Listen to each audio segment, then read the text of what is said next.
testing.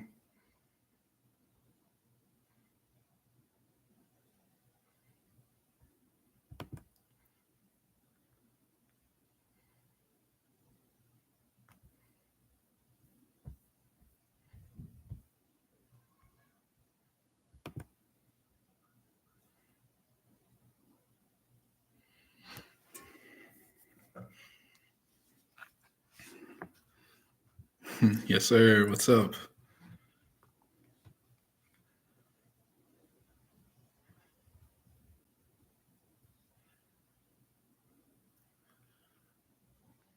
So we're going to focus on YouTube today. I know normally I try to do YouTube and Instagram at the same time, but I don't think the internet works that well in my garage. So we're going to focus on YouTube today. We might add Instagram later.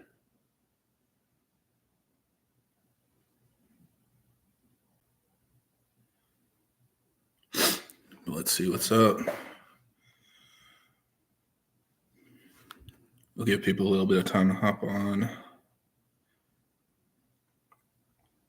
And let me know if there are any issues. If it starts getting like bad quality or anything, just let me know. I'll see what I can do.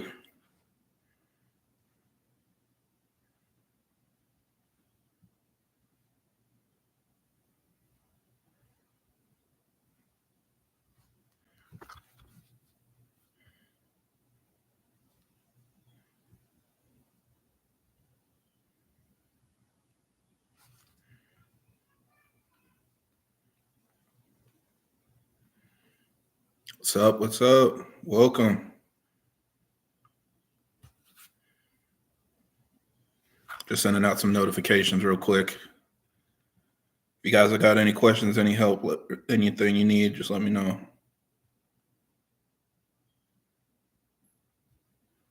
But we'll do this just like usual.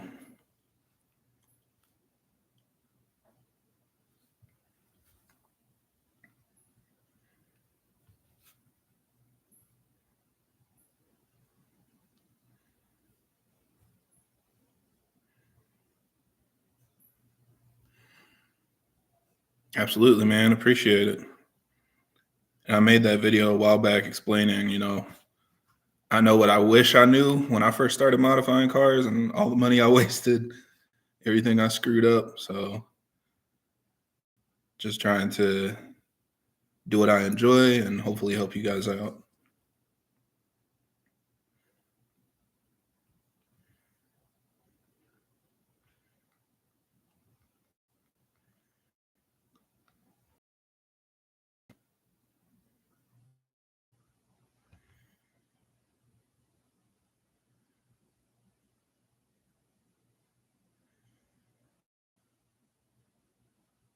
Let's see, hopefully this works. Welcome. Thank you for joining.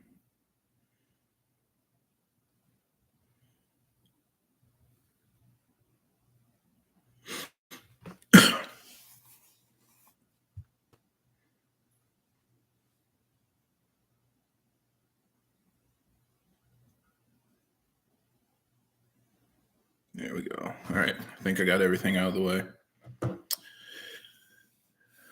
Yeah. So actually, when we moved here, we had 3 cars. I previously had a 2-car garage, but I knew I wanted to be able to park the 440i in the garage as well. And so, we were looking for a 3-car garage. And this house was actually pretty cheap. This was the cheapest house we could find with a 3-car garage. So getting a little bit spoiled, but, it worked out. Oh, voice is messing up.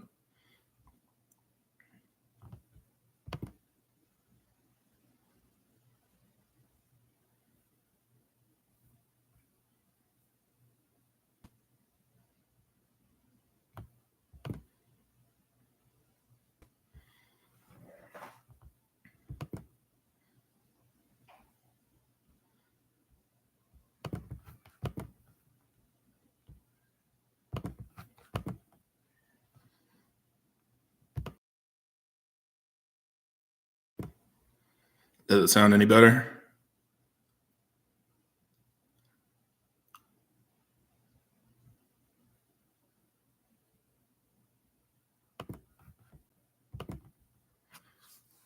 Let me know if it starts messing up again. But yeah, that basically, this was the cheapest house that we could find with a 3-car garage. So I'm kind of getting spoiled in here, and it's got a little bit of room up top. I've actually got an attic up here, so that's where all my old parts are.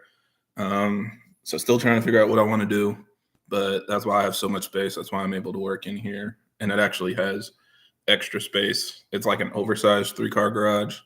So yeah, definitely enjoying it. But we snuck in here. We got in here before COVID and all that stuff, so didn't have to pay a crazy price for it or anything. Just kind of worked out. And yeah, so I'm definitely going to talk more about tools. I made one video, I think, before, and it did okay, but I figure it's worth it because a lot of you guys are curious about the stuff that I use. I know a lot of people were asking about this. Hold on.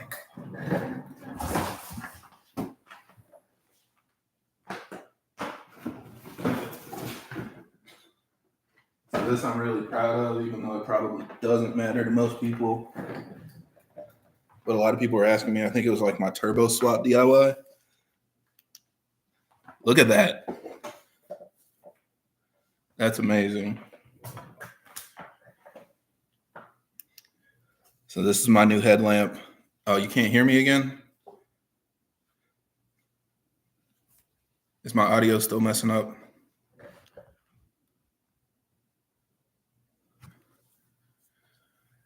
Yeah.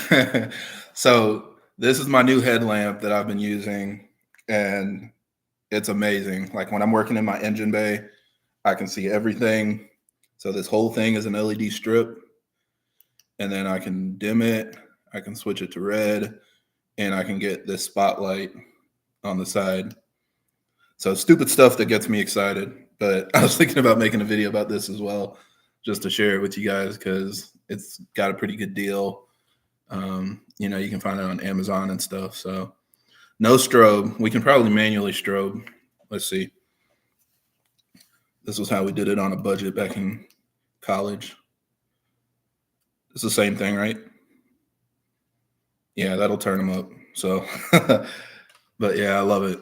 So that's what I've been using. I got 2. They just charge up. You don't have to replace the batteries or anything. So it works great. But yeah, let's see.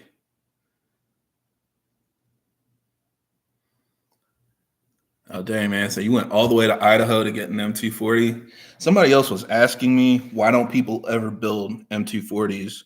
Like, of course, One Stock got his, but he got a G series. And so it's a little bit different because I know, sorry, I should have did like a flash warning or something. Hope you're okay, bro. Yeah, because besides him like building his G series, it's like you don't see a lot. So I actually have a buddy here that has a really fast one. If you guys check him out on Instagram, it's bad.b58. And then there's also another one I know over on the East Coast. It's Kayo F22, I think, like Kayo F22. But they're big turbo, XDrive, built, trans, all of that stuff. And they're fast. They just don't post a lot of information about their builds.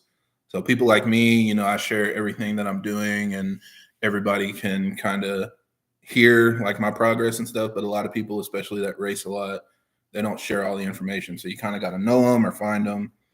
But they're out there. I just don't think there's a lot of M240 X drives, like, period.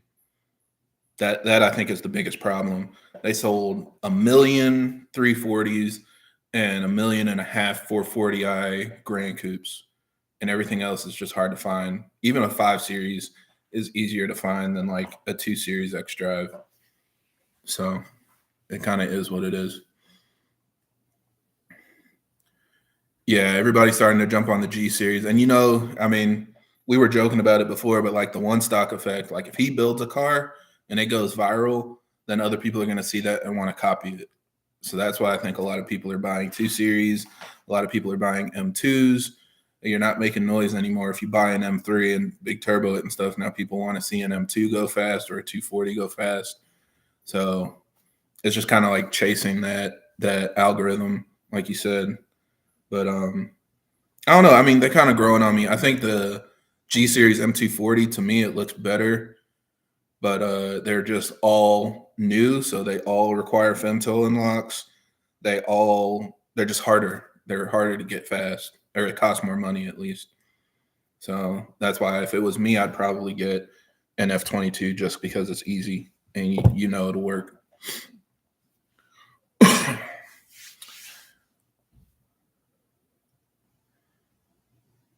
Yeah. Everybody has M3 and M4s now, which is weird because it's not like they're not over $100,000. So, I mean, I try to be as humble as I can on here. Like, I can't go and afford a brand new M3 or M4, but you know, it's cool that people are able to jump into it. And I think they were getting like really good trade-in values on their cars. A lot of people are still selling their 340s for like over 30 grand, especially if it's built. So, yeah, that helps out too. But I think the only new one that like kind of made a lot of noise was that Touring that went eights a couple weeks ago. Body tuned that car and it went 891, and that looked like, I think it was a full weight car, like a full weight station wagon, basically. Pretty solid.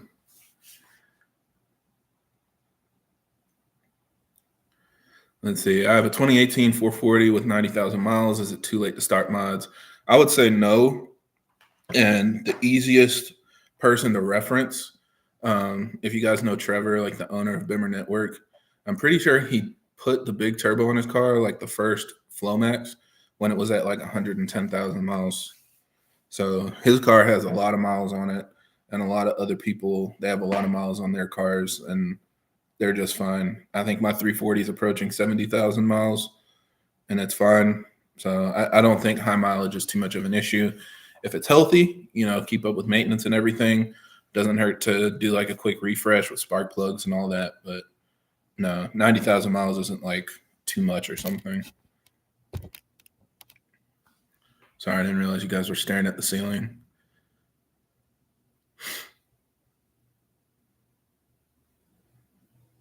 Oh yeah. And I mean, I don't know if you guys saw like my TikTok or whatever that I posted of the guy that tried to chase me with his brand new M240. It was completely stock. He said he had it for like 2 weeks and he had a downpipe on order. But I mean, I told him, like, if you do the exact same thing that I've done to my car, your car will be faster. Like, outside of the tune, getting the DME unlocked, every dollar that you spend will go farther. Those cars are just fast for no reason. So it is what it is. It's not even worth chasing, you know. Somebody else was mentioning, what was it, that Top Gear video? I think they were talking about the new M5, and that car sucks, right? I think we can all agree it sucks. It's heavier, it's slower. You could argue that it's uglier. I believe that it's uglier than like the current F90. I would much rather have like an M5 CS than this new M5, but they don't care. Like, if it sells, if people drive it and they enjoy it, then it doesn't matter, because as soon as the next Plaid comes out or whatever, it's going to be faster anyway. So that's what they were saying in that Top Gear video. I don't know if you guys saw it, but you can check out their M5 review. And they basically said EVs are the reason why new performance cars are getting slower, because it's not a talking point anymore. You don't have to be faster to sell, because there's always an electric car that's faster. That just sucks, but it is what it is.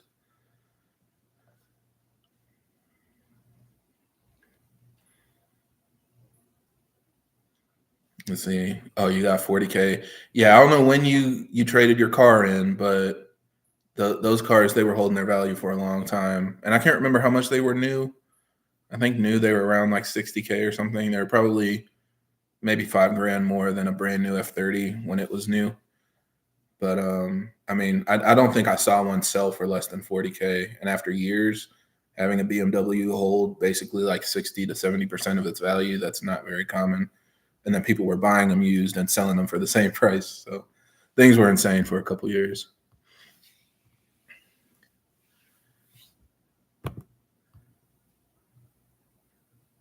Let's see. Appreciate it, man. Thanks for joining. Glad to support. I don't know if there's a way to like heart comments or respond to comments directly on here. I've got to get used to this a little bit more.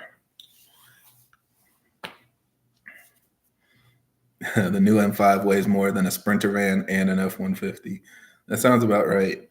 It's like, it was funny because I was reading like an article or something, and the title was like the M5 weighs 1,000 pounds more than the old one. And I thought they were joking, but it's like the M5 CEO, like the BMW M CEO, said that in the video. And I was like, there's no way they thought that was okay. But that's the direction they went. And it was the same thing with the C63. You guys remember when that came out? When the C63 came out and everybody freaked out because it was a 4-cylinder hybrid that was heavier and slower. But it's like, what are they going to do? Tesla's going to come out with a new Model S that's faster for half the price. Will, what's up, man? I thought you were going to do the 440 giveaway, so I'm still waiting on it, man. You go, then I go. You go, then I go. We'll go 440 for 440, bar for bar.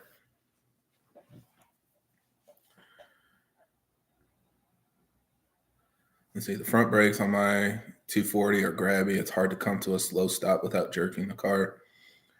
I know that sucks, but also I hope more people appreciate that our cars are coming with factory Brembo brakes because they work so well. And I have a hard time convincing people that, like telling people that I'm tracking my car on the stock brakes with just upgraded pads, it like blows their mind. But our brakes are like really, really good. I don't know. I definitely believe that the new brakes are even better, even though you guys have sliding calipers in the rear and everybody freaked out. But it's like, there's nothing stopping these cars better than Brembo brakes. That's what we used to upgrade to, and now they come with them from the factory. But I've heard of some issues with them too, because some people had like juddery stops and stuff like that. So I think the fix was different brake pads. That's probably where you want to go to get like more progressive brake feel, better brakes. M2 looks like a 2000s eBay rice kit. That sounds about right. And the bad thing is I'd still drive I would still drive one. I actually saw one yesterday at Cars and Coffee. And if it was just all black, you know, kind of my style, I know I'm boring, but I would drive it. I would push it. I would love to take one to a track. Let's see, you've had a Dorsch pump since last year. I got you beat. I got you beat because you spent what, $1,600 maybe on that high pressure fuel pump? I spent $2,100 on a limited slip differential that is still sitting in a box over there. I bought it 2 years ago. I bought and installed the LSD on the 340 before installing the one that I had sitting for the year for the 440. I'm not good at this. I can admit I'm not good at this.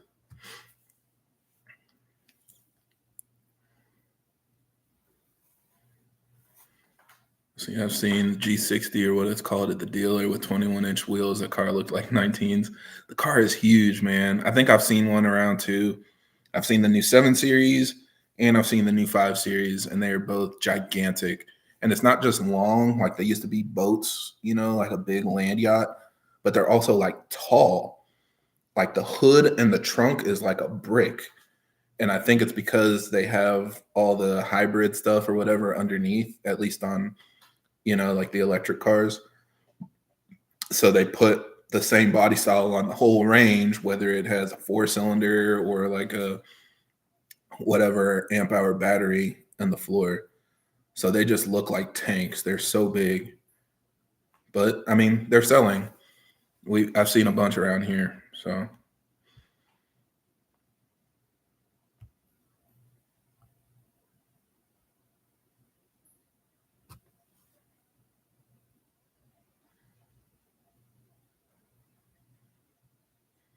oh yeah, sorry. I don't know if you guys are getting bad audio. It sounds like closing out and opening up the stream again helps. I close out everything else on my computer, and the only thing I have running is YouTube. So hopefully that fixes it.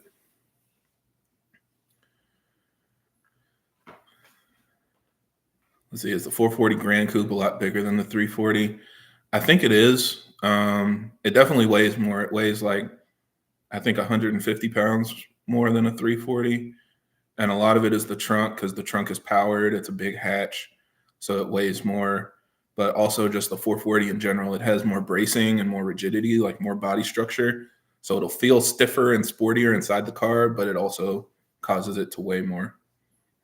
So I think all the 4 Series compared to like their 3 Series counterpart, it's heavier.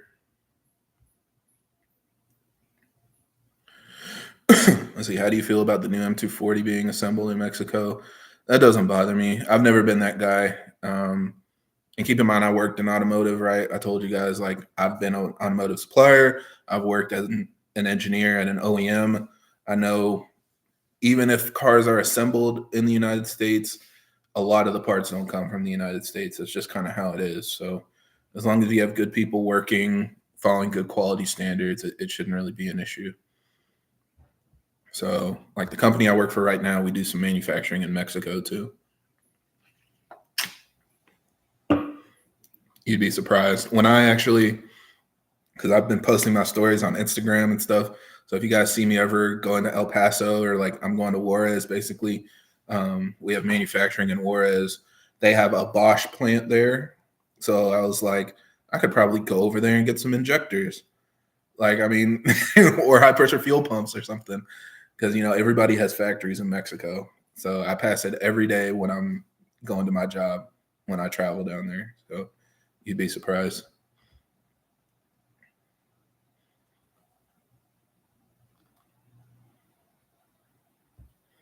See, the engine and transmission is still made in Germany. Yeah, I think that'll always be the case. That's like the core, right? And they want to have visibility to it. So,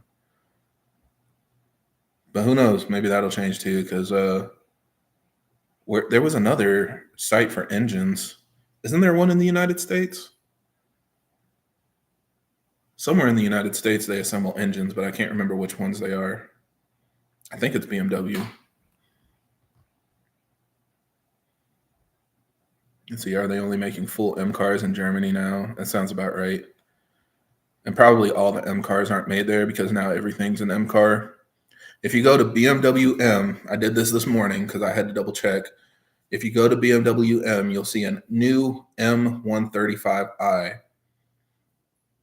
This is not the same M135 you guys in Europe fell in love with back in whatever it was, 2013 or whatever. This is a mini chassis with a 4-cylinder turbo all-wheel drive setup in a BMW hatch body. That's on the BMW M website. Right next to the M8 is a souped-up Mini Cooper. So, yeah, it's one of those things. I mean, I love the brand as much as anybody else. I'm not like a BMW fanboy, but I think BMW has done a lot of great stuff, but they've diluted the name M a lot. So it is what it is.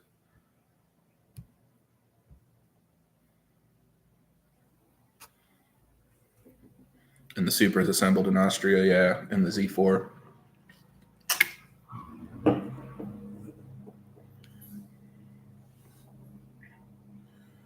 Let's see, how should I go about tuning my 2022 M240i JB4? Get the unlock. If you can afford it, the unlock will always be better. I highly recommend getting the unlock if you can. Get a clone and send it.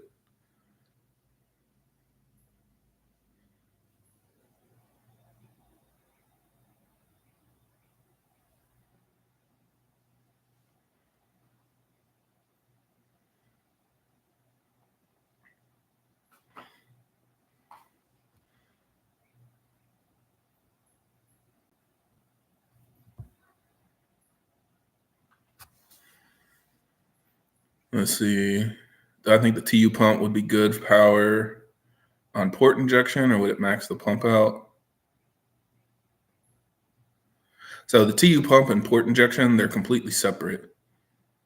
So port injection doesn't impact the TU pump, and a high pressure fuel pump doesn't impact port injection. They run like basically your fuel system comes from your fuel tank and it splits. And your port injection will take half of it, and your high pressure fuel pump will take not half, but it'll send it to both parts of your fuel system. So a TU pump just means that you'll need more port injection to make the same power, basically. But it won't, like a port injection kit won't cause you to overwhelm your TU pump or vice versa. But if you have the same port injection with a Dodge Stage 2, then you have more total flow capacity. That's the key there. So, you know, if you want to be able to make as much as you can DI only and just spray a little bit of port injection on top to keep things going, that's where Dodge Stage 2 works. But on my car, I have the TU pump with port injection. We've gone, I think, 32 PSI now on this dynamic ultra flow turbo. On full E85 with the low pressure fuel pump upgrade. That was really the issue, not the TU pump, but the low pressure fuel pump ran out of fuel. So yeah, TU pump is fine. All the Supras that you see running 8s and 7-second quarter miles, they all have a TU high pressure fuel pump. So that's really not the limitation. Let's see, do I plan on getting different DI injectors? So I considered it. I don't know how much to like share, I guess, but I've been talking to companies about potentially trying it out. The issue right now is my car primarily because we've been tuning the ethanol setup for a while and we're just running into little bugs and stuff. And I've been telling like the Patreon members and stuff the same thing. If you guys see me make a video, it's not just because I enjoy making videos. A lot of times it's because I'm working through issues on my car. So while I'm fixing something or changing something, I'll post a video. So like when you guys saw me identifying boost leaks, like that was a problem that took us a while to figure out. And then this whole past week, I've been working through some bugs as well, which, I mean, the car makes power, it's quick, but we're trying to make sure it's consistent and all the safeties are in place and everything. So yeah, I'll post numbers once it's all finalized and share the results. But yeah, after that, I might consider trying out different injectors, but I don't want to muddy up what I already have going on. I just want to get it dialed in, and then we can consider, you know, the next modification. Let's see. So it's like the newer M235, exactly. All the new 1 and 2 series cars are minis with a BMW chassis, except for like the M240 and what is it, the 230i. But all like the Grand Coupes or whatever, the M235i Grand Coupe, that's a mini chassis. And that's why they only come in XDrive. Otherwise, they'd be front wheel drive. Isn't that crazy to think about? Not to mention, I mean, what is it? The X2, I think, or the X1? I think it does come in front wheel drive. So there are front wheel drive BMWs now. So, and this is coming from a guy that previously went full send and built a Jetta. Like, if I'm looking at BMW, that's not what I'm looking for. But I also think Mini's probably going in the dump. So this is kind of their way of using up the inventory or like relinquishing something out of all the development they put into those cars, because Minis don't sell at all. They actually shut down our Mini dealership. It closed because it wasn't selling. So I don't know. That's my thoughts anyway. I've been thinking this in the background, but I'm assuming Mini basically sold out all their R&D to BMW just to sell the new 1 and 2 series.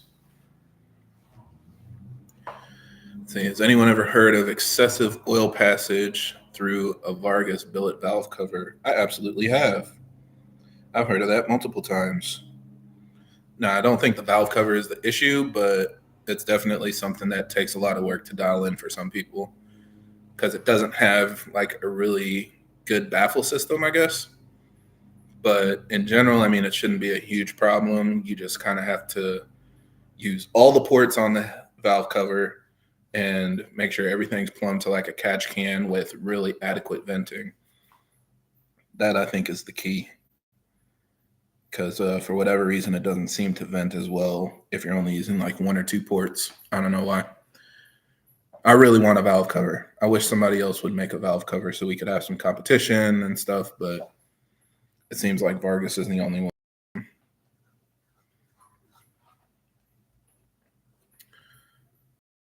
5.4 series is sweet.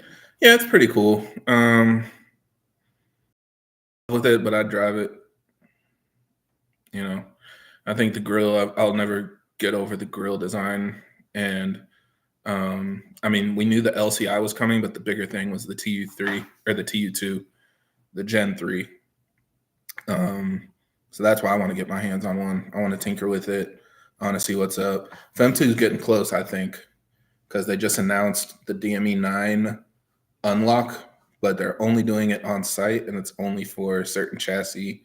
They didn't list like the new 4 Series. So hoping that works, but I don't know. We'll see soon.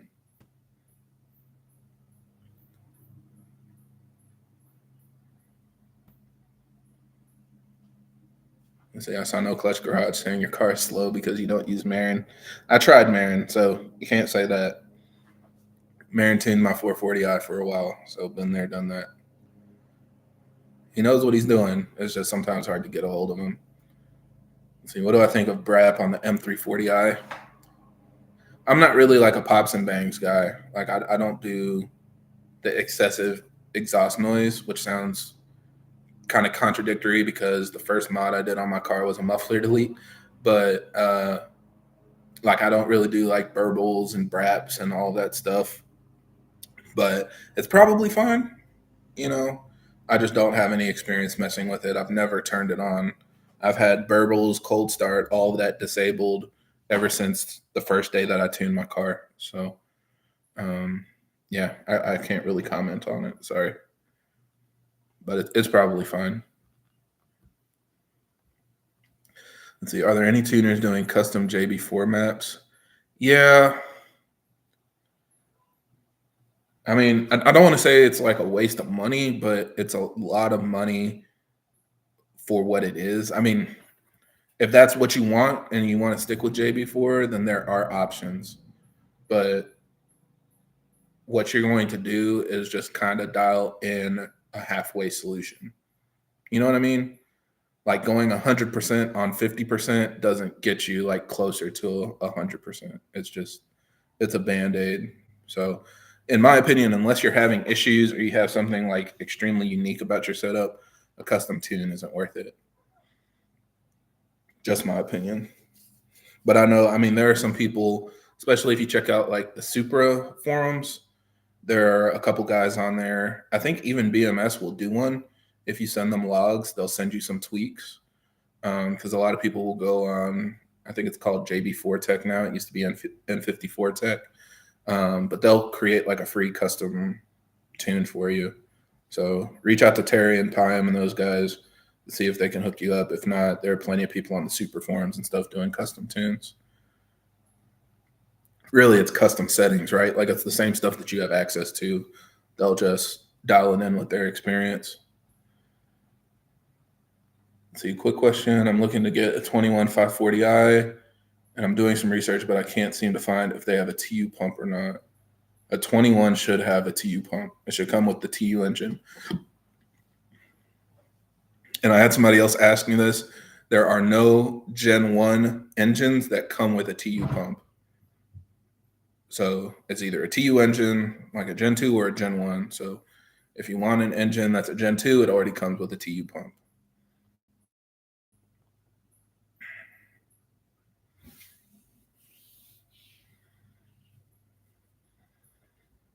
Oh, yeah. If you only have one port, that's probably your problem. And I've seen some people, the issue is they only run one port on the exhaust side. So you have to run venting on the intake and the exhaust.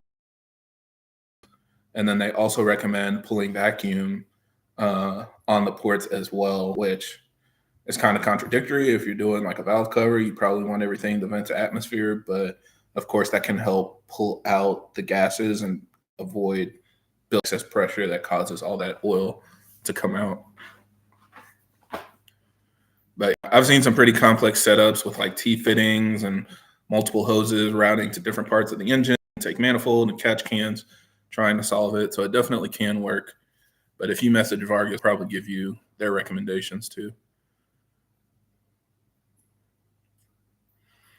Have I considered swapping the auto to the 440 and manual to the 340? Absolutely not. Come on now.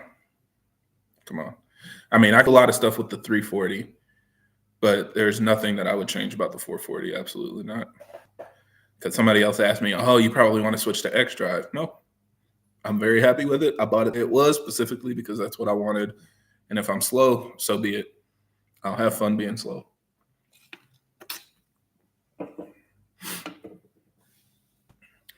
So do you have to get a custom tune with a pure 800, or can you run an off-the-shelf map? So that's a good question. Like, I posted a video 3 years ago now, I think, where I was testing my top mount turbo kit on an off-the-shelf map, and I showed you guys that it ran fine, was much faster than stock turbo, no issues, moved on and went on with my custom tune. But lately, the custom tunes are very different than what they used to be. And also, I see a lot of people sending me logs with the off-the-shelf maps on an upgraded turbo, and I can tell right away, like, it's off. So I'm not going to say it won't work. I'm going to say it depends. You're going to have to run logs to know, just like any custom tune, right? Like, you're going to go through 20 revisions with a custom tune. They all might work.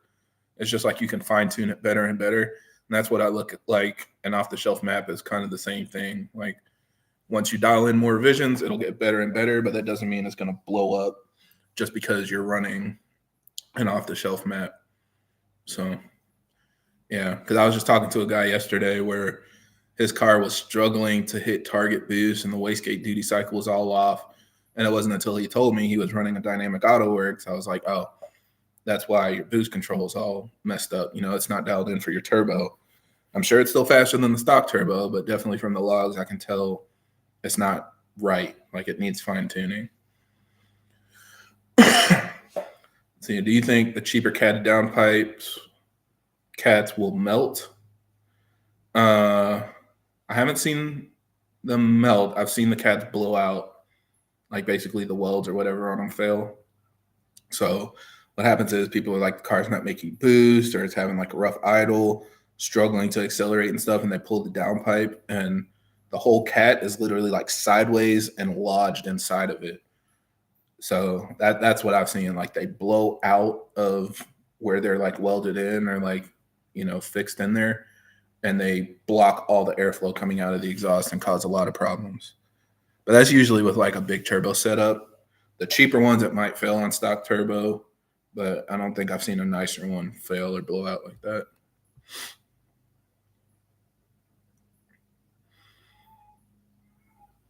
Let's see, transmission line. So I see us talking about transmission line. The first thing I would say is make sure that your fluid is topped off. I don't know if you've recently done like a fluid change, but usually transmission line comes from the fluid being low. So if you just topped it off, or if you just did a change but didn't fill it up, or maybe there's a small leak and it's coming out and so it's low, that can cause transmission whine. Also, sometimes when it gets really hot, you get some transmission whine, so you can check your temperatures and see what your trans temps are doing. But it just kind of depends. Unfortunately, the automatic transmission is like a big black box. Like, it's hard to tell what's going on in there. See, Dorch tells me they have some Gen 1 injectors in the works, possible release date, late 24. So I haven't seen any of their beta stuff, but I did see their post, and they're going to be releasing stage 3 high-pressure fuel pumps, and I believe new high-pressure fuel pump options for Gen 2, because just from what I've seen, there kind of been mixed results on those. So hopefully it helps address some of those issues and just makes it work for more people. But I haven't seen injectors. I know they've been working on injectors, but I haven't seen anything on their injectors. Yeah. Injectors probably would be nicer than a Dorch Stage 3, but that's what they talked about first.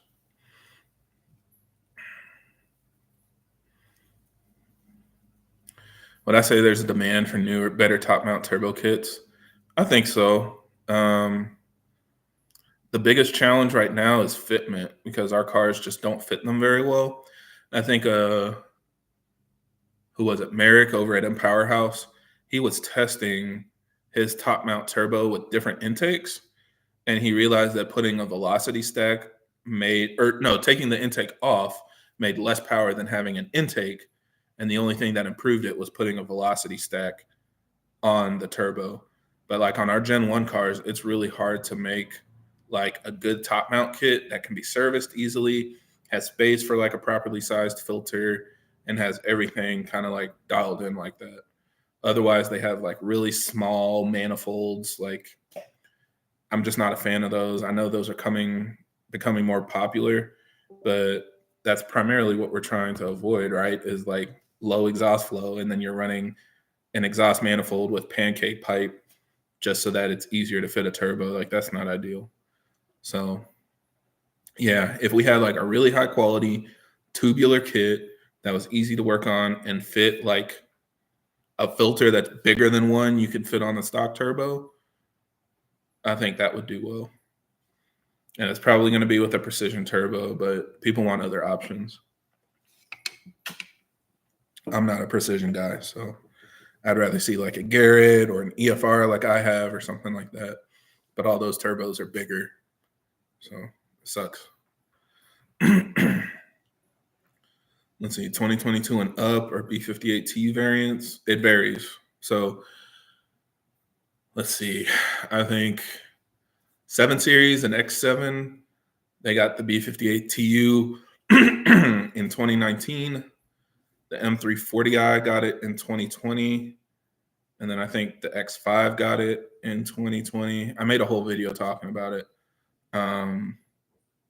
And yeah, it kind of like staggered like that. So every year new cars got it.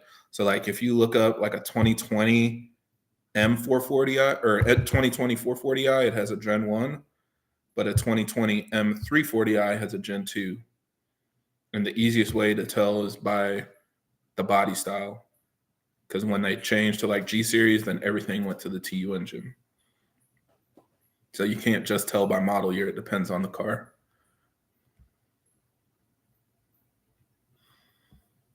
Sorry, guys. I'm struggling to keep up with the comments. Let's see. How much torque can the ZF8 speed handle? I think around 600 to 650 foot-pounds. 650 is kind of pushing it, but 600 is a pretty good safe space to be in for 6th gear at least. The other gears can hold more, but definitely limit torque in 6th if you want it to last. And that's around, I think, 750 to 800 Newton meters, something like that, depending on where you are. Let's see, stock 30,000 miles, no leak. Yeah, I'm assuming it's just getting hot then, because that happens if you a little bit, and it's just like you and the clutches do their job. Let's see, 2018 340i emissions update engine light. Will it give a misfire? I don't know, man. I need a little more information. See, what do I think about Gen 1 with the TU pump, stock turbo running E50? Great. Works great. I think you can run whatever you want, and it'll make good power. E40 to E50 is all really solid with just a TU pump. Should be able to approach around 500 wheel, depending on, the health of the engine and everything. Good quality fuel. Did I have to change my brake cable retainer clip yet? So it was actually broken on the 340 and I didn't know, which is funny. When I did the fuel tank replacement, when my fuel level reading was wrong and all of that, and I had to replace the whole entire, I dropped it and I saw that the clip was broken, but I never heard like the rattling or anything. So I reinstalled it. Put the new one, like I had a new one sitting on a shelf because I thought it was bad on my 440 and it ended up being fine. So I put the new one on, installed it, and set everything back up and dropped the car. And I was like, dang, I should have made a DIY. And that was after I had buttoned everything back up. But it's so annoying to access it. I just haven't gone back and done it. And plus, there are a bunch of DIYs out there already. So, but yeah, I did replace it on the 340. It must have broken on the previous owner. I'm not sure. Let's see, just join. What's the topic, man? We're talking about everything. We can talk about anything. I can give you guys updates on the cars too. The 440, you guys can probably see it's got a new filter on it. So I took off the red DOCRace filter and I got this new filter from Australia, actually, this company that makes one where it has a filter element on the outside, but the inside as well. So a little more airflow. It's been doing great. I updated the firmware on my Reflex. That was a video I posted yesterday and did a retune with OdinTuned. So car's been running strong. Just trying to find time to get some updated draggy numbers now. Hopefully it can cool down a little bit and we can get some good DA maybe into the fall and I can get my draggy times. But the car's still limited by the clutch. So for everybody that wants me to make 8,000 horsepower, it's not going to happen until we get transmission upgrades, and then that's when I'll consider upgrading my clutch. But yeah, right now the manual transmission is just limited. And then on the 340, like I said, we've been tuning Flowmax. It's just not quite there yet. It still needs a little bit of work. On pump gas, it's fine, but once we started tuning on ethanol, we started running into a lot of issues. So that's where you guys saw me checking for boost leaks and like doing all of that stuff. That was me actually going through like diagnosing problems as we were pushing higher boost levels. And that's just kind of a part of it, you know. If I had stuck to 20s or something, it probably would have been fine. But once we started pushing 30 plus, it started uncovering a lot of stuff that wasn't perfect. Like my downpipe clamp was a little bit loose. Just stuff, you know, like I was losing wastegate duty cycle and the car wasn't boosting like it should. And then I found an exhaust because my exhaust clamp on the downpipe was getting loose. So stuff like that. It's just like little things I'm buttoning up, going back, running some more logs, down in the tune some more, hit the next roadblock. And we've been going through that cycle for a while. And trust me, I want to be able to get the logs and dynos and everything for you just as much, but I want to make sure it's right. So we'll see. Hopefully soon. Let's see. Would you recommend a pure 800 for 650 to 700? It'll work, but that'll be about the limit, I would say.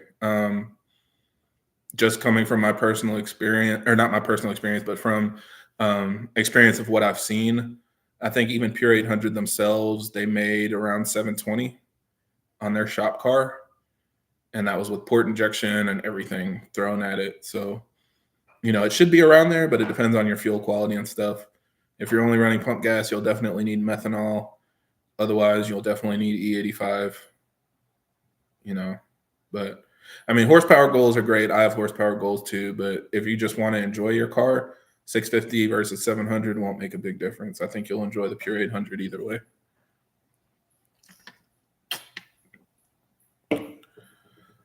Let's see. What do I think of the 0W12 oil?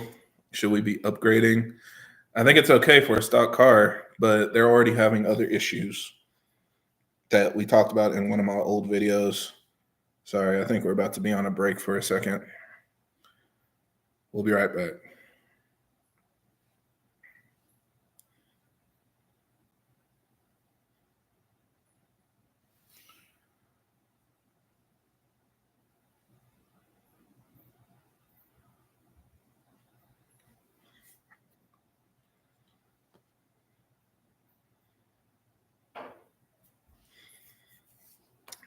Sorry, so I don't know. Hopefully that's over.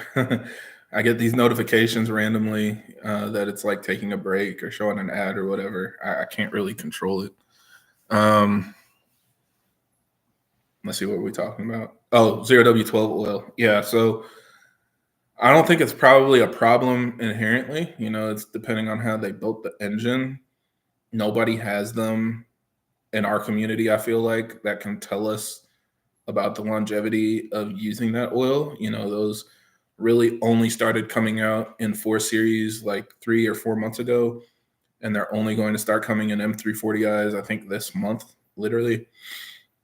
So once enthusiasts start buying the cars, driving them like idiots, you know how we do, then we'll find out, you know, how capable it actually is. But the 5 Series and 7 Series, X7s, all those that have the TU2, I've seen a lot of issues with cylinder heads, cams, and other things. I won't necessarily say it's related to oil weight, but I don't think it's helping. So there were some growing pains, at least in the earlier vehicles. So time will tell. But I think, I mean, just like anything else, it should have a spec, and the spec has a range of weights. So if you want to use a thicker oil that meets the spec, it should be fine. Because our cars come with 0W20, but if you look in the manual, some of them show 0W30, 5W30. Some of them even show 5W40.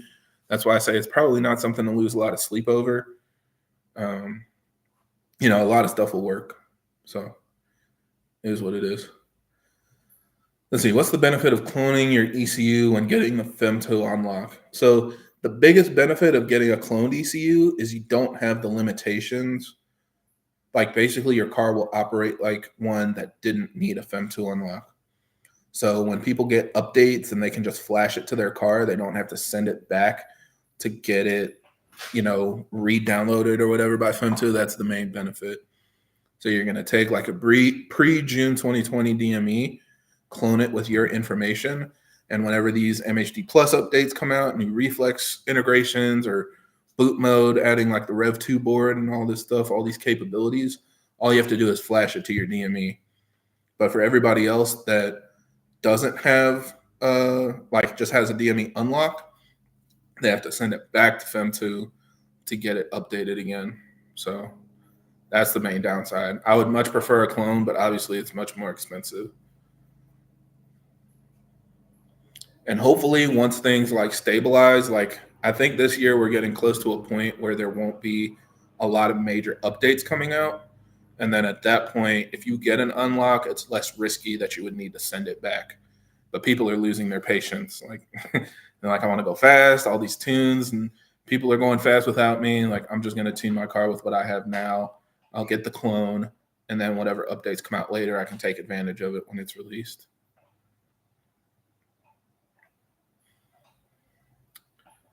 Let's see what we got. Any chance of an in-house FEM2? Yeah, I don't know. I reach out to them every once in a while just to ask questions. And I mean, they're not tight-lipped about their progress, but they don't talk about the process. They don't talk about who's capable of doing it or how they became capable of doing it and all that stuff. And so I know there's a lot of stuff going around on the internet about that.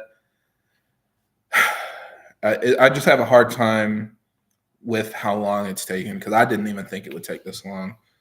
I thought somebody else would have the capability because the first one was what? Mission Tuning, which they did the same thing on F-Series. They were the first ones that could unlock it, but you had to come to their facility, get the unlock done in person, get their tune. That was the only way we could get our cars tuned. That was back in, what, 2018 or whatever? And then like 6 months later, MHD and Boot Mode and everybody else came out with their software. So when FEM2 had the unlock option, I assumed at least within a year, we would see it from MHD and Boot Mode. And it's just like, I don't know, man. I don't know. FEM2's got a really good thing going as far as, you know, making money in their business because nobody else has figured it out. However, they got it. Nobody else has been able to get it. It's kind of frustrating, and I mean, I get it. But at the same time, I'm not confident that somebody getting it here, getting the capability, would be cheaper. If you're just concerned about risk of shipping it overseas, yeah, but it's still going to probably be like a 4-figure investment just to get your DME unlocked, especially with how much time people have presumably invested in trying to figure it out. You know, they're going to want to try to make that back. So what's up, Bash? Welcome. Thank you for joining. Let's see, what made you choose Dynamic Autowerks over Pure? So I had been talking to the guys at Dynamic Autowerks about this turbo since like last year when they were developing it. And they were explaining some of the things that they were changing on it or whatever. And so I agreed to test it. You know, that was basically it. Pure seems fine too. I know a lot of people that are happy with their Pure turbos. Both of them kind of have their pros and cons as far as reliability. But I think one of the things that I'm struggling with is, do I want to keep testing turbos? Because that's been like the biggest question. People are like, how's it compared to Big Boost? How's it compared to Dynamic or DOCRace? How's it compared to bottom mount versus top mount versus all? Oh, I appreciate that, man. Thank you. I really do appreciate that.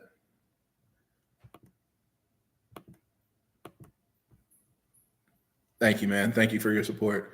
Yeah, it's just like, it's one of those things where I want to enjoy the car.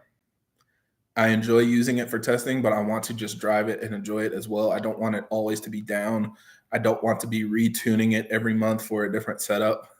And I mean, this isn't my full-time job. This is just something I do on the side. So it's like, especially in winter. Like, it's pretty much my daily driver because I don't like driving my X5. So it's like I'd much rather drive this when it's cold or crappy out. When it's down, it sucks. So yeah. But I mean, we'll see. Like, I'm definitely open to trying other things as well. I want to push the turbo through its paces at least through the end of the season. I've got another track day coming up in a couple months. So we'll be doing some more testing with it. And then we'll see. You know, there's a lot of options out there.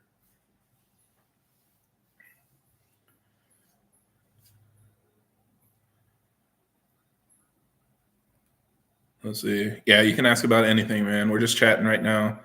I'll try to bring more structure to these in the future and try to talk about different updates and stuff. I really want to do this more regularly, maybe like once a week or something, and just kind of do like the B58 digest stuff, like go through Instagram, Facebook, whatever, and just chat about things that are going on. But today it's just open. Let's see. Would I have problems with XDrive if I built 650 to 700, or should I look for a rear-wheel drive only? That's a good question. And something that we've been talking about a lot is I don't think we have a good way to know that your XDrive is working. And it sounds weird, but like if your XDrive was broken, like the clutches were worn out and you burnt them out, how would you know? Like, how would you tell? And it was one of our guys was telling me he had a friend with a big turbo setup, and he did a pull from like 40 miles an hour or whatever, and it just did like a rear wheel drive burnout. And they were like, why aren't the front wheels spinning? And that's when they realized they torched their transfer case. But it's like, other than that, like, how would you know? I really don't know. I don't know of any diagnostics that you can run.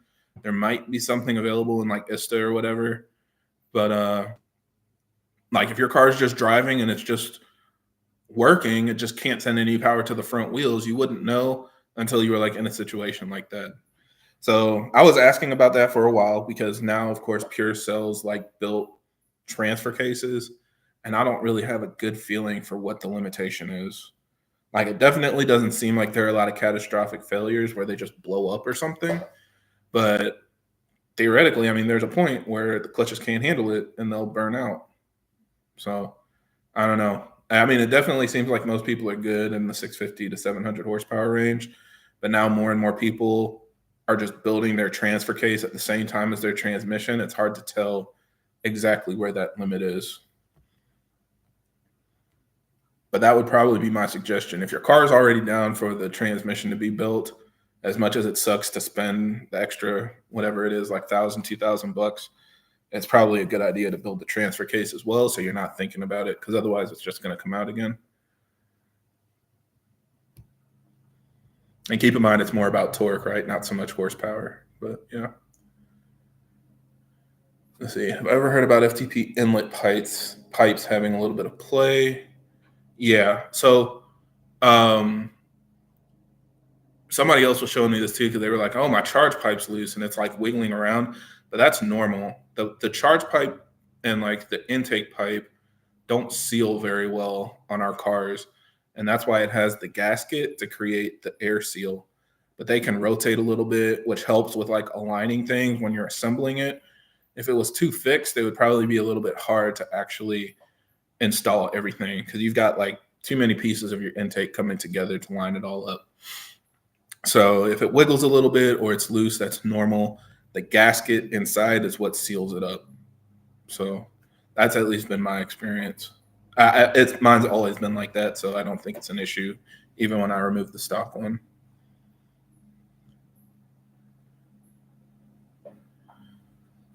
Let's see. Planning to upgrade my turbo with a Pure 850. Is that all I have to do, or is there something else? I mean, it just depends on your goals, man. So remember, no matter what you're doing, you got to figure out your goals. That's the first step. There are a million different ways that we can peel this onion at this point, right? We've got a bunch of turbo upgrades, fuel upgrades, wheels, tires, suspension options, like all of that stuff. You can do whatever you want. But the main challenge is figuring out what you want to achieve, so you don't run into an issue like me where you're getting closer to your goal and then you're like, oh, I'm out of fuel. Oh, my turbo can't make the power I want. Oh, I can't get traction or whatever. So that's what I would start with. What's your goal? How much power do you want to make? What kind of times do you want to run?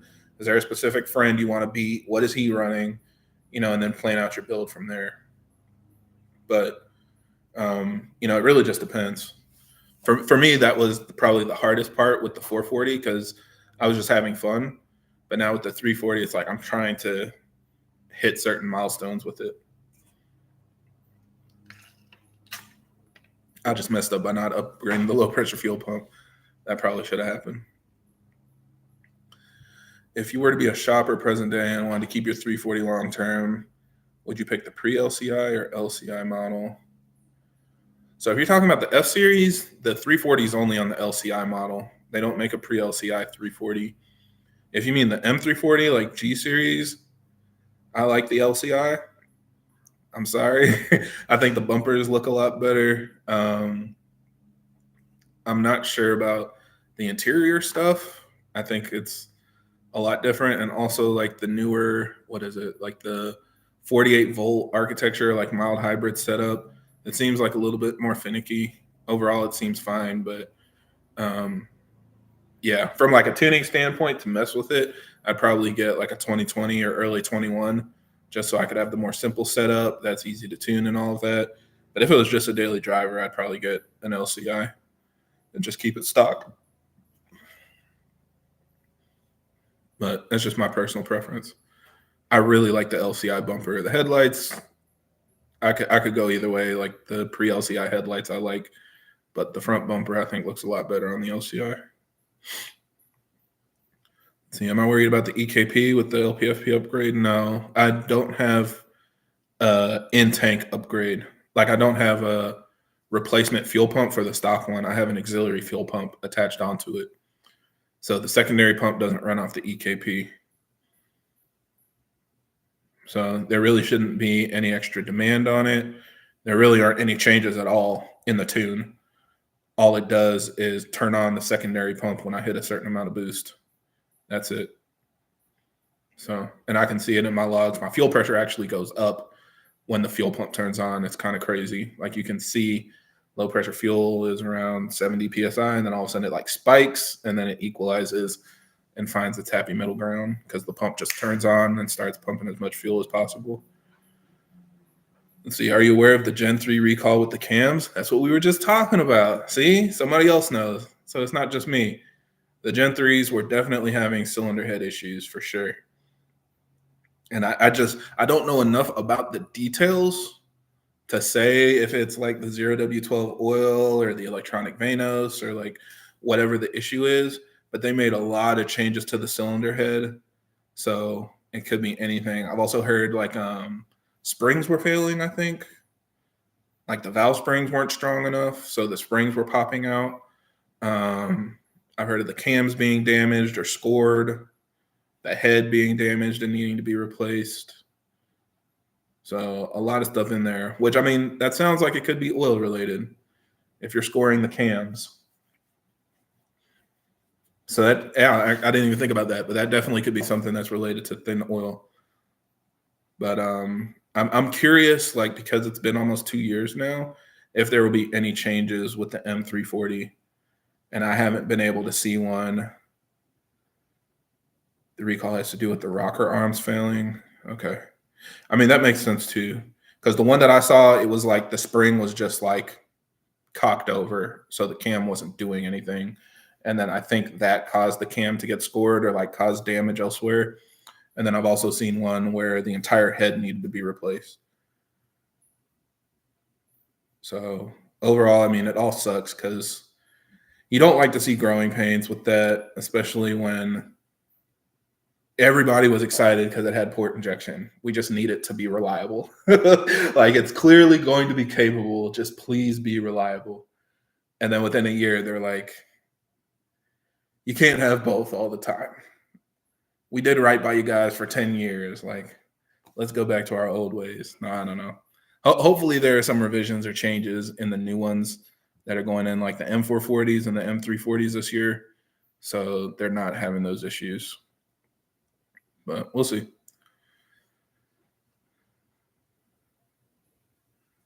Let's see, was upgrading your intake manifold worth it? I saw BimmerNetwork has a new one coming soon. For me, it probably wasn't worth it. I mean, I'm not like taking advantage of it, at least until recently, where like I said, I'm pushing like over 30 PSI. But when I did it like on the stock turbo, it's just because it was an easy way to integrate port injection and eliminate that issue for the future. So I think most people don't need it. I had a stock manifold on my 440 for a while. And unfortunately, there's no like set point, at least that I know of, where the stock intake manifold cracks. I've seen it crack on people with a stock turbo. I've seen people like Michael, if you guys have seen his 340, it ran 9s on a stock intake manifold, almost 8s. It was like running a 9.5 or 9.4 with stock intercooler. So it just depends. And it does seem like the bigger the turbo is, the easier of a life, the intake manifold will have, because it's a little bit lazier. The boost, spools a little more slowly, so it'll make more boost up top, and it's more gradual. So, he has like a really big turbo. I think that's a part of it lasting so long. Maybe with the dynamic Autowerks turbo, it would be not so lucky. But yeah, for me, it was mostly just so I don't have to worry about it again. But yeah, I think a lot of people do it just because they don't like the plastic, because it looks better. They're adding port injection, and they don't want to worry about the manifold breaking.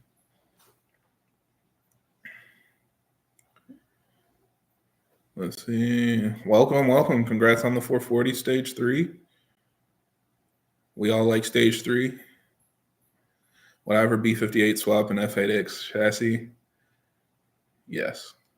I'll just leave it at that.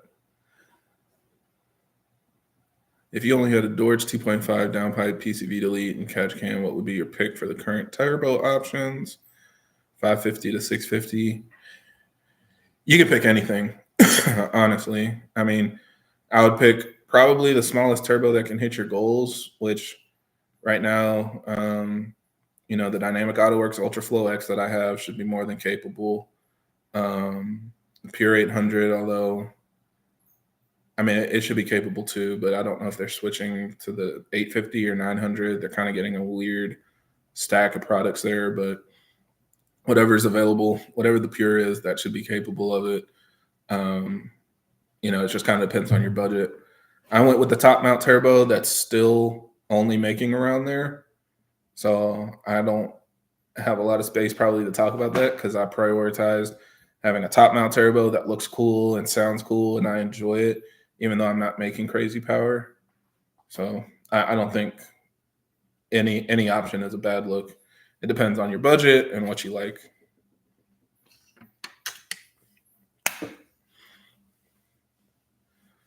Best advice for a DI only build.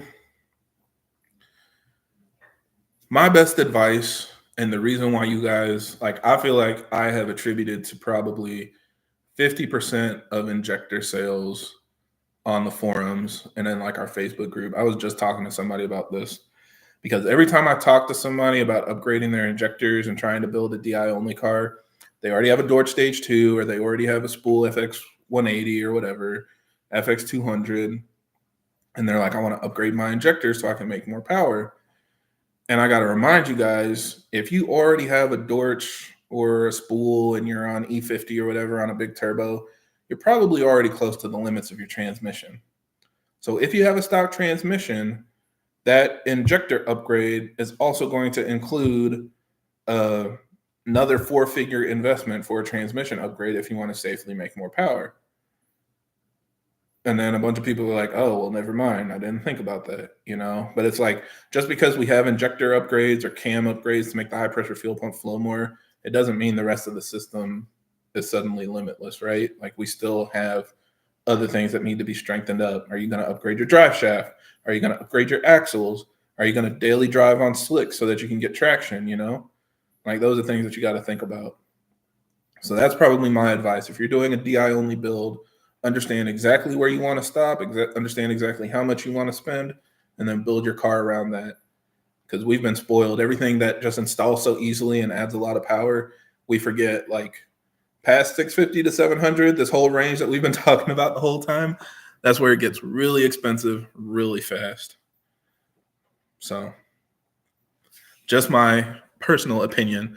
And that's a part of what is limiting me on the 340, because right now I'm not interested in paying for an upgraded transmission.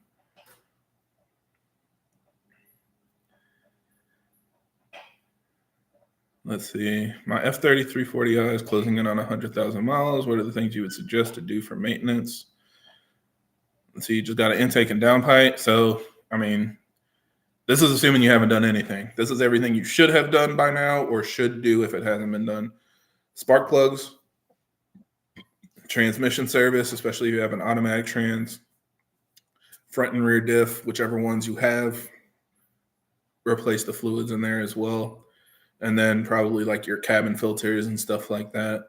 Everything else is pretty much like replace as needed. Like I'm not somebody that replaces coil packs or injectors and stuff like that preemptively. If they go bad, you replace them, but I don't just do it like every 100,000 or 50,000 miles or every oil change like some people. Not that it's a bad thing, but I just don't like touching stuff that isn't broken if I don't have to. Curious as to why it's more common to see dynojet results in standard correction as opposed to SAE.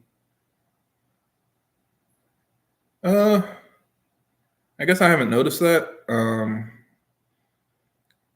It really just depends on the shop that you go to. I think dynojets are so common now, and people recognize that it's pretty much the standard. Like if you want to have comparable data across different shops and different rollers and stuff, a dynojet seems to be the most consistent in my experience and from what I've seen. So everybody's got maybe different training, like they all use different smoothing and all that stuff. But yeah, I guess it just depends on the shop. And you can always ask to see both, right? It's just kind of a checkbox. But yeah, I don't know. I haven't really noticed that.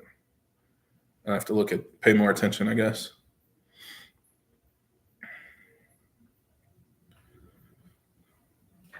What's my favorite M3? So that's a good question too. I'm becoming more and more of a fan of the E36. I think the E46 will always be my favorite though, at least from like a look standpoint. Almost none of them sound good. That's the problem. I hate to say it. Like the E46 probably looks the best, but sounds the worst to me.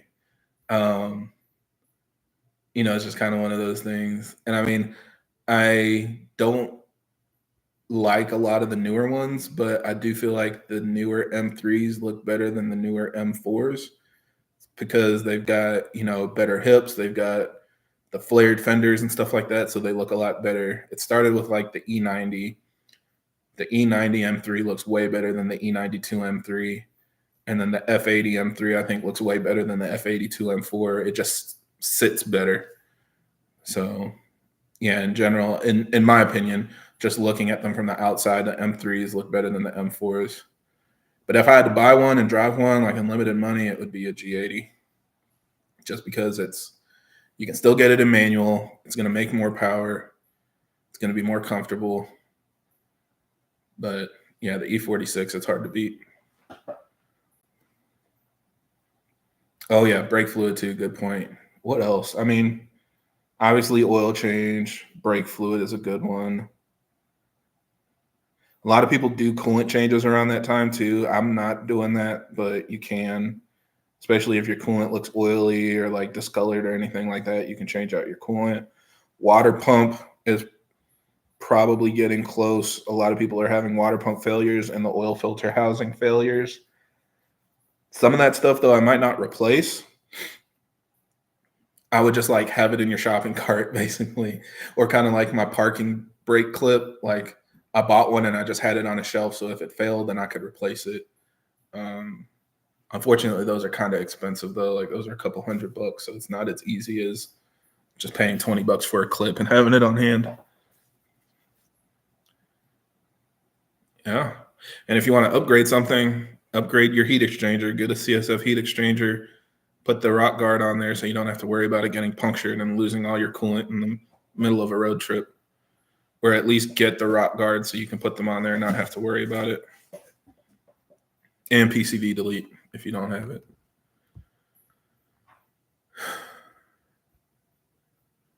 Let's see. Do you think that in the next 10 to 20 years, people will start swapping Gen 2 engines into F chassis? No, I don't see that happening. I think the biggest issue that BMWs have had is reliability.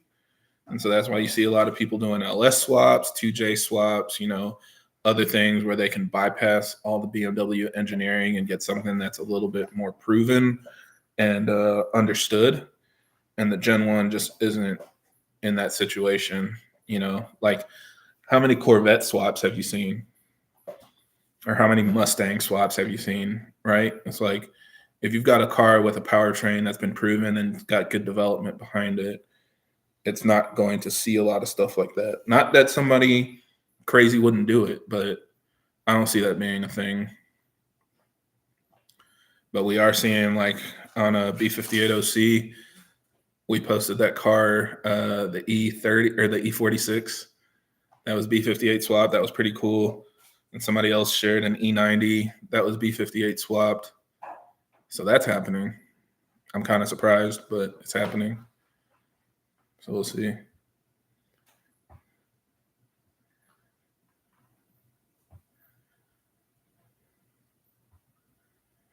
Oh, yeah. So since I've been this is one of the things I've been daydreaming about, right?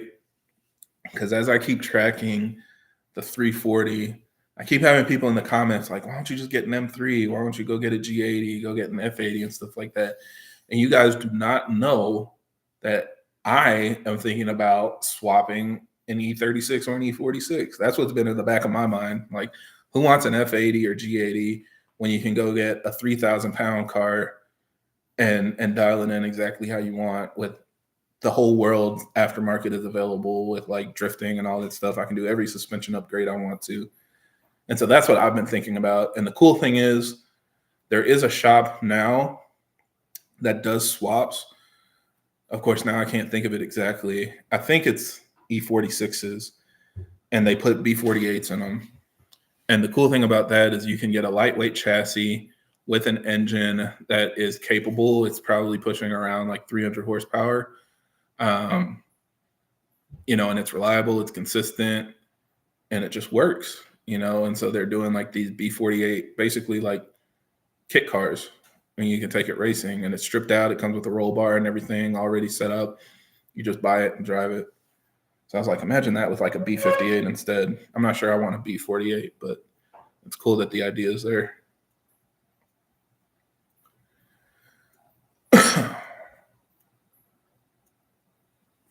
Yeah, the E92 sounds good. I mean, that's the only one. All the 6-cylinders sound bad. The E36 is probably the closest one that sounds okay, but the E46 sounds very bad. The F80 sounds worse. The G80 sounds slightly better than the F80, but it still sounds bad. That's something that's important to me. Like I said this a couple years ago and my friends were laughing. I was like, I wish I liked the cars that were fastest in their category. But unfortunately, that's just not like my criteria. Like a car can be fast, it can be capable, but if it doesn't look good, if it doesn't sound good, I don't like it. And that's a problem for me. Like that's why I struggle with liking F80s. That's why I struggle with liking a lot of cars, because if it sounds bad or if it doesn't look good, I don't enjoy it. I might drive it, but I wouldn't want one. Like I'm not dying to get one. Let's see, what power can you make out of a stock turbo Gen 1? I think the most that I've seen is 520. So it just depends. You need really good fuel, a lot of boost, send it tune, not care about if it lasts or not. I mean, they're capable. They just don't make as much torque and boost as a Gen 2. Because I've seen Gen 2s pushing like upper 20s. I've seen some pushing low 30s. So it'll make it, like I've seen stock turbos on Gen 2s make enough torque to break a stock transmission. So it's possible. I don't know how long they last there, but they last a lot longer than a Gen 1 would at those kinds of levels.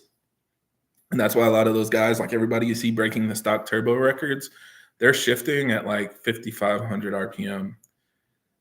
because all they're taking advantage of is that torque hit, getting a good 60 foot, but they're shifting early because the turbo dies out up top.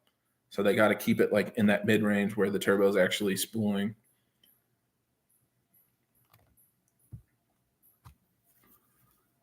Let's see, single turbo F80 sound amazing. Okay, but that's not like inherently what it is, right? Like the problem is the twin turbo.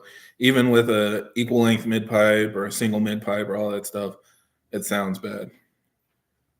But yeah, if you completely change it, then yeah, it sounds it can sound good. It sounds almost like it wants to be a B58. Crazy, right? Have I tried using 100 octane race fuel? No, that's something that I still need to do. I plan on it. I have places locally that sell race gas, so I could get some. And basically what I can expect or what you should expect is E85 performance without the stress on your fuel system. That's the easiest way to look at it. Because the only reason people use E85 is because race gas is expensive and hard to find sometimes. You have to like store it yourself. But if you don't want to worry about fuel pumps and injectors and all that stuff that people are worried about with ethanol, 100 octane plus race gas can give you the exact same performance.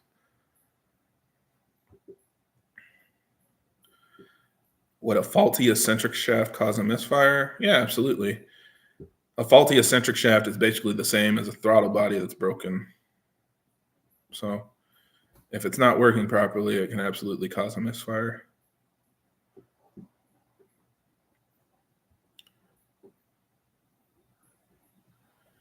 Let's see. Hey, Karen, my brother's fiance has a 440 and she's planning to sell it. It's a 2019 with 60,000 miles. Do you think it's worth it to buy and go full bolt-on on it? Yeah, sure. I mean, if it's not like beat, assuming it's okay, you'd have to check it out, you know. But I mean, any B58 is a good buy, in my opinion, even if it's got 100,000 miles. If you just want to drive it and enjoy it, cool. If you want to do full bolt-on stock turbo, cool. If you want to send it, send it. A lot of these cars haven't really been ragged out yet. Most of the ones that are ragged out are owned by enthusiasts, like ones that are already built. But if you just buy a stock one from somebody that just daily drove it for 5 years or whatever, like it's not really that risky.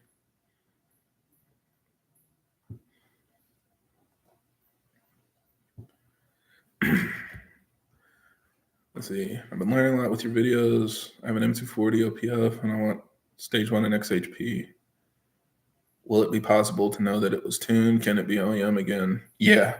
So no matter what, when you tune your car, it can be flagged, even if you flash it back to stock. And I don't remember when this was implemented, but people started posting about it at dealerships because they would basically send them a screenshot of the ISTA scan, and there's a big red dot that says DME tampering, warranty void, basically.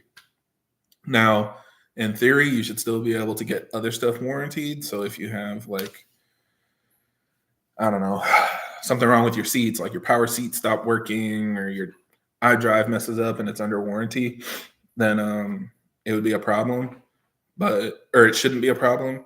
But anything related to the engine, like it absolutely won't be covered. But if you have a 2018, then it's not under warranty anyway. So who cares if it's tuned? Our warranties lasted for what, 3 years or 4 years, something like that. So they don't mind. And I mean, the other thing to remember, somebody didn't realize, if your car's warranty is void, that doesn't mean they won't work on your car. Like my car's warranty was in theory void, but I still got oil changes. I still got my coolant topped off. I still had them, you know, do their inspection and all that stuff. They just won't do it for free, right? You just have to pay for it. Let's see, can you help me fix my car on FaceTime? I cannot. The easiest way to get access, if you need help, like a lot of help, or you need help immediately, get on Patreon. I guess I haven't really talked about that stuff yet. So if you guys need help, Patreon is the easiest way to get a hold of me. We have a Discord server. We have a group chat. You can also private message me. You can send me logs, pictures, videos, whatever you need help with, and I can walk you through stuff. It's as cheap as like $5 a month. So it's kind of up to you how much you want to invest. If you do $10 a month, you also get to see all the videos early and ad free. So I'll post that up for you guys. But the main thing I do is just provide support for people with their builds. So we've been in there talking about upgrading turbos and fuel systems and stuff, helping people plan out what they're going to do or just fix problems that they're having. So I don't have the capacity to just help everybody offline. Sorry.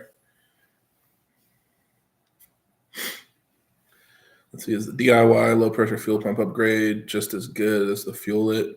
So all low pressure fuel pump upgrades that are the same style work the same. Okay, so whether it's a spool it DIY kit, fuel it kit, Vader Solutions, Precision Race Works, like all of them have the same setup. It's a stock fuel pump with a secondary pump outside of the tank, and they tee into each other to the main fuel line going to the car.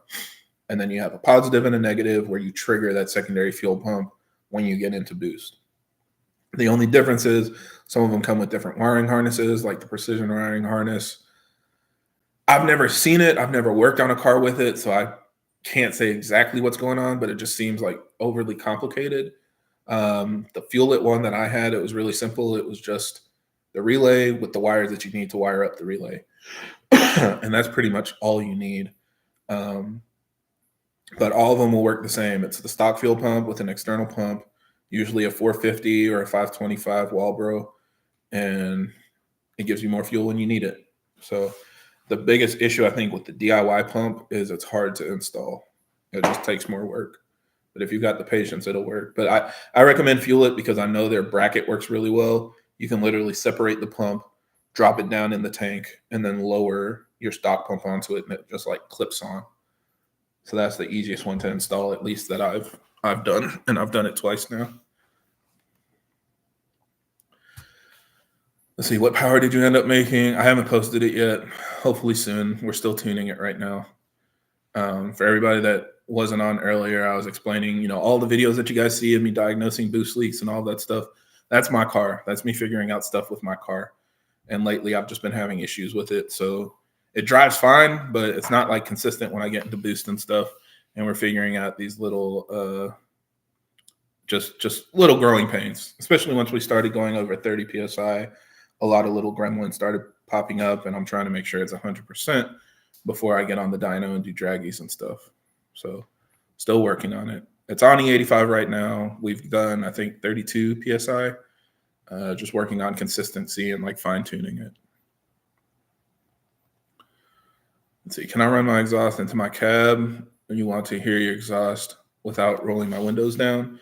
You can. It'll work at least once. You'll be able to enjoy it at least once. I can't speak after that. Let's see. Have you ever tried to increase the resolution on MHD logging software? So I've gotten mixed feedback on this. A lot of people have said it works, or some people said it doesn't work, but less parameters should give you more resolution. So if there's something really specific that you want to monitor, like you're only monitoring fuel pressure, disabling all the other ones should give you more resolution. Now, the easiest way, of course, is to do like a higher gear, like a taller gear. So 5th gear or 6th gear, whatever, will give you the most data across the ref range. But from my experience, when you're logging software, it's going through all the parameters, recording the data, and going over it over and over again. So if it has less parameters, you should be able to get more resolution because it'll go through that cycle more quickly.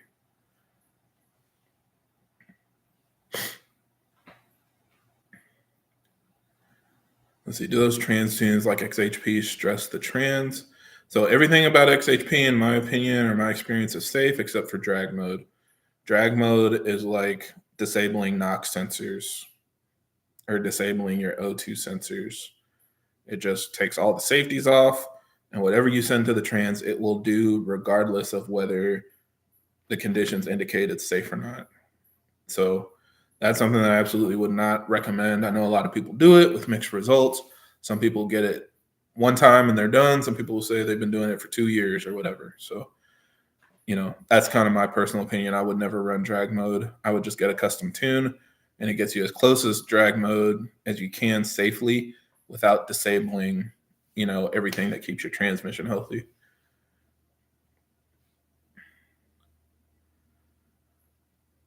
Let's see. Have I heard about the foreign motorsports 9,000 RPM and 55? Yes. Yeah. A lot of people were really confused about that too, which I thought was funny because there's so many different ways to increase airflow, right? Like you can raise your rev limit, obviously, go to 9,000 RPM. You can stroke your motor. You can port your head. You know, everything's about getting more air in and out because at the end of the day, your engine's just an air pump. But that was something that people struggled with, right? Because they dropped it to, what was it, like 2.6 liters or something like that? And people are like, why did they de-stroke it? Like, why did they make it smaller? And it's like, so they can get an extra 2,000 RPM. Like, those those pistons, they lost what? Let's do the math. So they lost 18% of volume, and they raised the RPM by what? Almost 30%. So that should have a positive net gain in airflow. And you can run a bigger turbo. You can run a lazier turbo. You can shift to second at 7,000 RPM and floor it and still have 2,000 RPM of pull. You know, it's just, it was hard for people to comprehend why you would make it smaller and why it could be a net gain, but that's really what it is. And it sounded good. So, yeah, I'm a fan of high revving engines.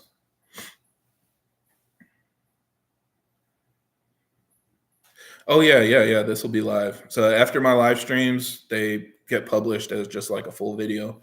So you guys can watch this at any time, sit and watch it in pieces or skip to whatever you think is important. But yeah, we're just chatting today, so no main topic or anything.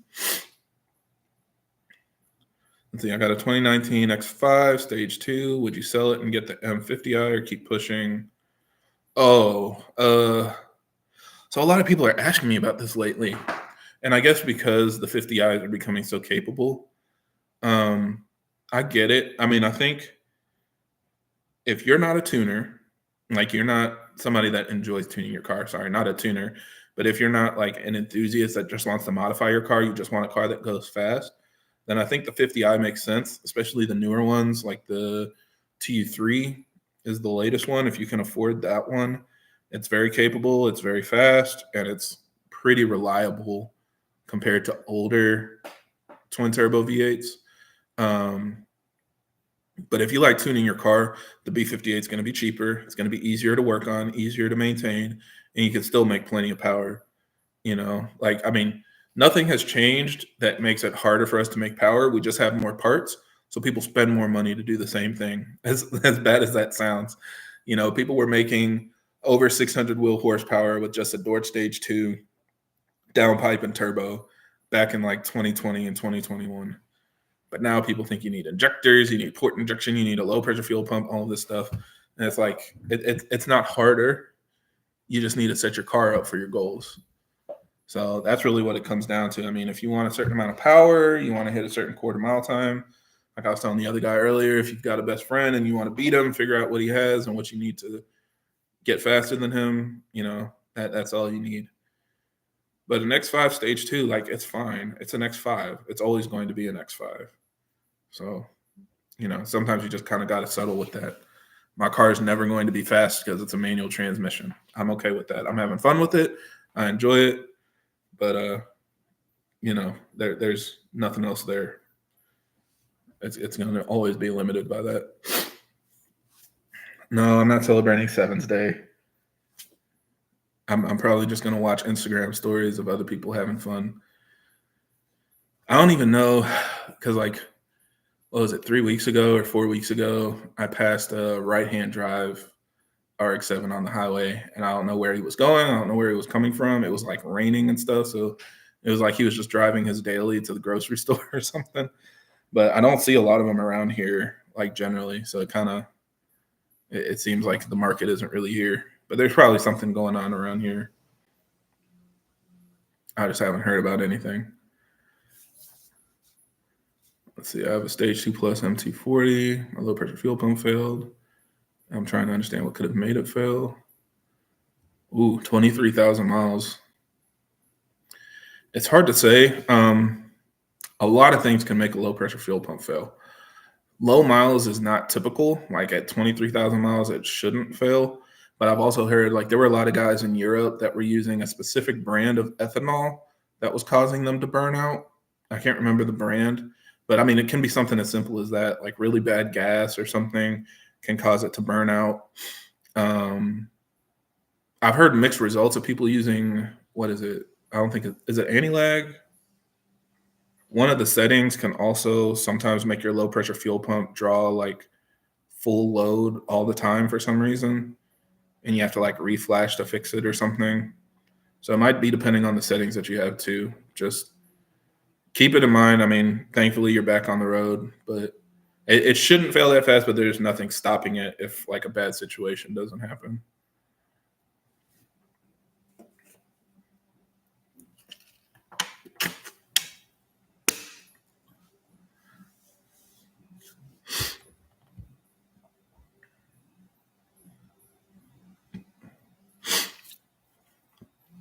Let's see, I've been trying to figure out for the longest if an LSD swap will be worth it for an auto F30. I know you have to change the axles and stuff, but would it even perform? I don't think you mean auto. I think you mean XDrive, right? Because I have an LSD on my car and it has an automatic transmission, so it works great. But if you mean an XDrive car, yes. So XDrive and LSD are two different things. XDrive is the balance of sending power front to back. So your rear wheels will do all the acceleration until it starts to slip, and then the car will send power to the front wheels to spread out the torque and make it easier to accelerate and put the power down. And LSD sends power left to right. So if your left wheel is spinning, it's going to transmit more power to the right wheel that hopefully has more grip. So especially if you go around a turn and the car is leaning, then this wheel is kind of lifting up and it's going to have less traction than the outside wheel.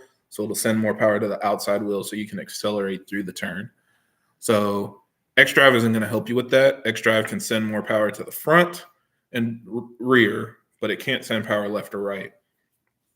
So it just depends on your driving style. Like if you're going to be going to a track day where you enjoy going through turns, an LSD will absolutely help.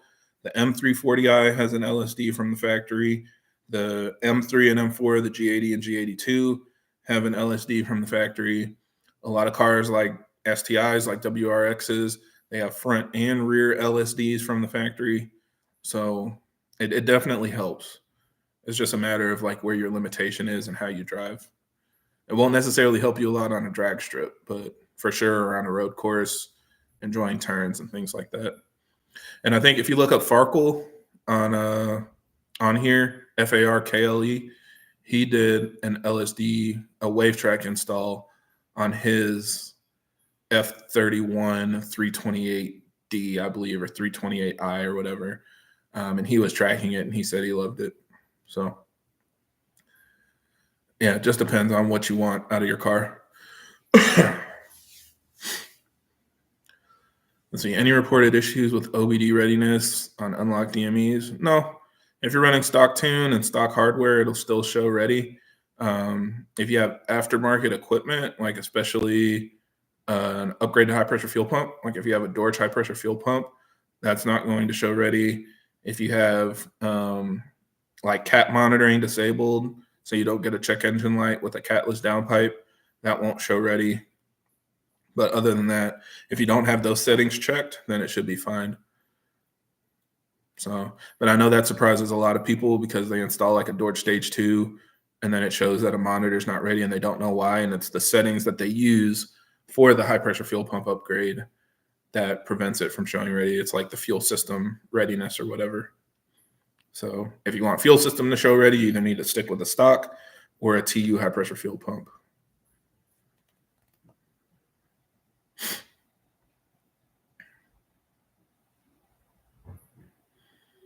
So yeah, today's tire recommendation is the same as in the video last year.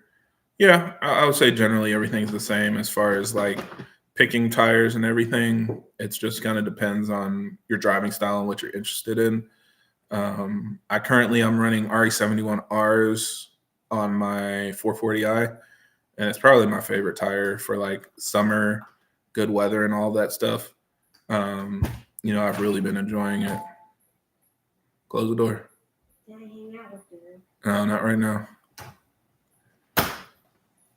But yeah, I mean, it's been really grippy. It warms up and gets really sticky, and it just works. I think it works better for a daily driver tire than the Extreme Contact Force, but the Continentals, they work a lot better on track. They last a lot longer, at least. So it's better for track duty for me.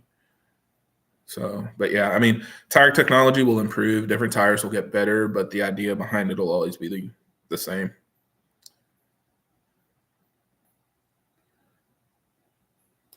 See, do I know anyone running the cheap upgraded intake manifolds? No, I don't. I know a lot of people say that they will, or they're buying them or waiting for them, but I'm going to be making my video on my intake manifolds soon. I think there's a lot of misinformation out there, which is ruining people's experience because they're expecting a lot more than what these manifolds are capable of. And,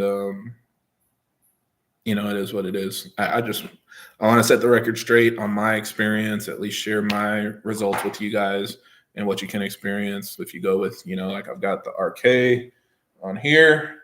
I've got the BimmerNetwork one on my 340i. Of course, I ran stock on both cars for a period of time as well. So it's just kind of one of those things. No intake manifold is foolproof. No intake manifold is like a magical solution. You know, it's another part of the system that you upgrade.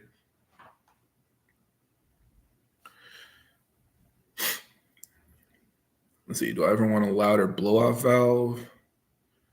No, our cars don't have blow-off valves. So most people that add blow-off valves, or like when they were actually implemented on our cars, it was primarily because some people that were pushing a lot of boost on big turbo cars were having issues managing the airflow.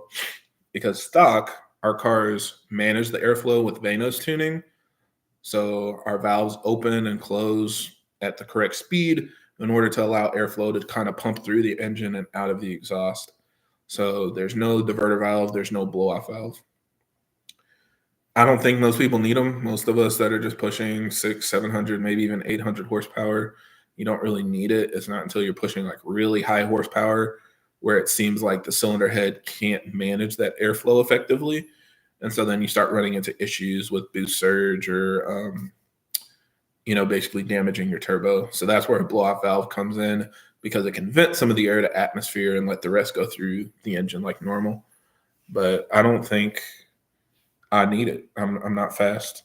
I don't need it, so I'm not planning on it. And the turbos sound good as is. I don't know if you guys heard my video that I posted of them 340 or the 340 when I was running logs, but even the dynamic Autowerks turbo, it sounds really good. I like the top mount more, but the hybrid turbos are very loud.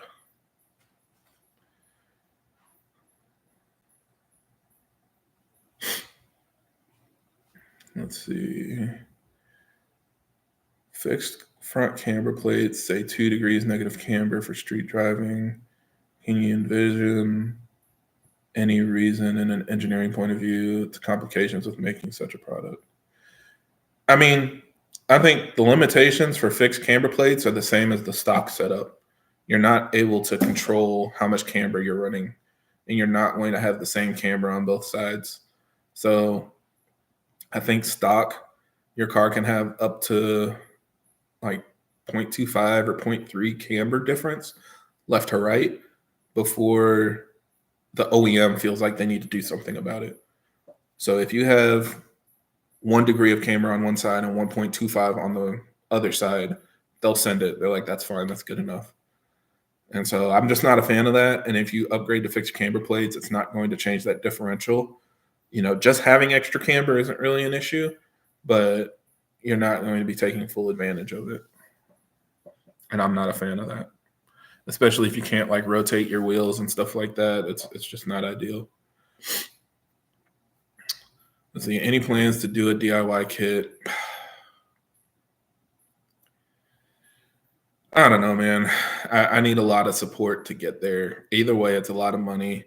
I need a lot of patience. It's probably something that would happen over winter when I have time to like have the car down. but it's just not something I was planning on doing. I really wanted to just push the stock transmission. I don't know. Depending on the opportunity and the time, maybe it'll be worth it, but I'm not jumping in there yet. Hey, man, I really appreciate that. Thank you for supporting, dude. Thank you. Yeah, let me see your question.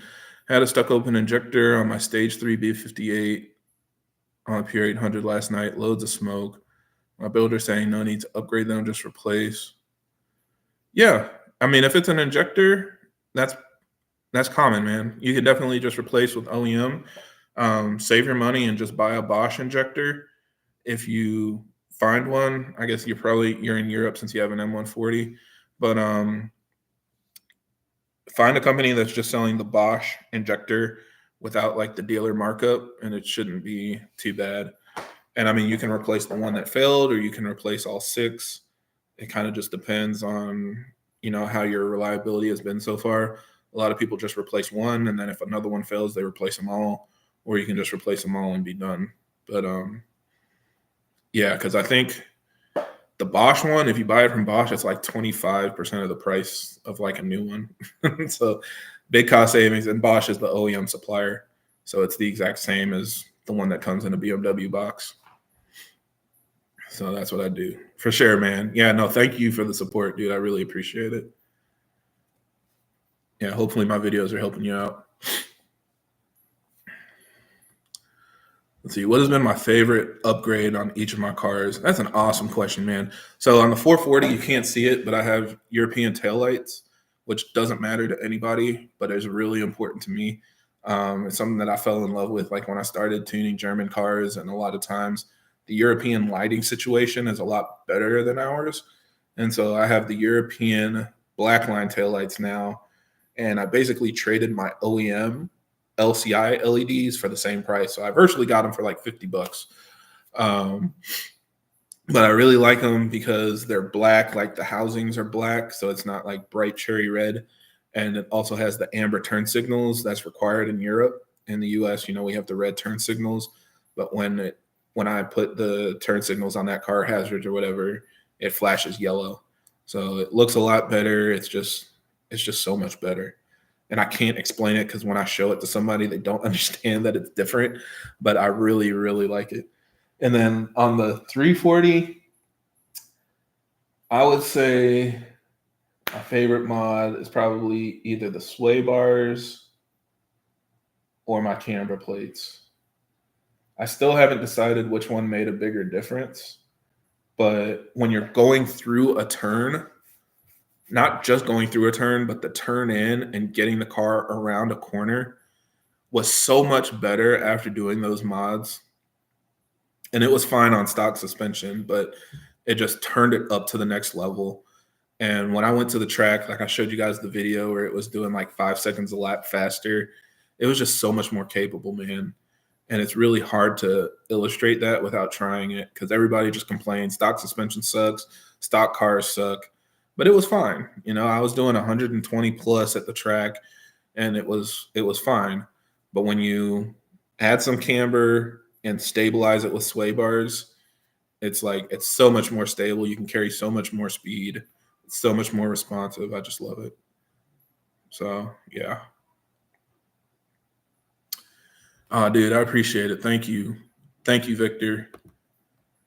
Let me see your question. My M340 is ready to be tuned now. I wonder what kind of power I could be making with E40 or E50 on Ecutech. I have a charge pipe, downpipe intake, stage 2, XHP, flex fuel, and exhaust. So it really just depends on how hard you push it. Most people make around like 500 to 520, but torque is where you can really turn it up. It's just how much boost you want to run. You could easily make probably 600 to 650 foot-pounds, which is crazy. A Gen 1 wishes they could do that, but on the Gen 2, the turbos are just really strong. And especially with the 6-port engine, it can handle a lot of boost. So you'll probably end up around there like 500 to 520 horsepower and around 600, maybe 650 foot-pounds, depending on how much boost you run. And it'll be fast. It'll be fast. Think about the kind of racing that you want to do too, because if you do roll racing or drag racing, that's a big part of it. And just think about your shift points, because a lot of people say that their cars are slow, but they don't shift it right, especially when you're pushing a stock turbo. We were talking about that earlier. Try shifting early, like really early. Once you get your tune dialed in, shift around 5,500 RPM, maybe 6,000 RPM, and that'll probably give you the best performance. So yeah, thank you again. I appreciate it, dude. Hopefully my videos are helping you out.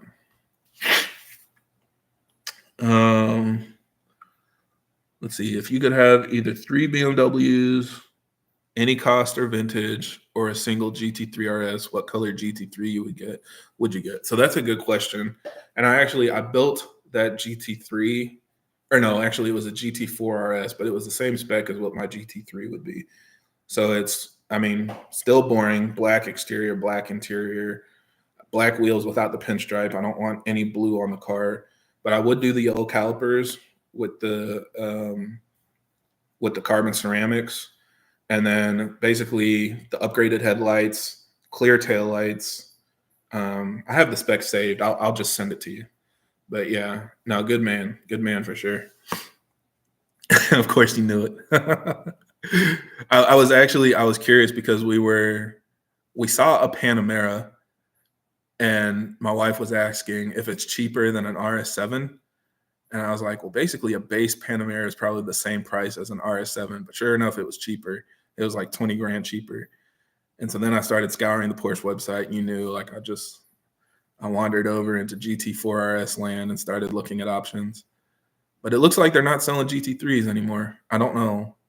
Maybe they're just waiting to do like the mid-cycle refresh and do a 992.2.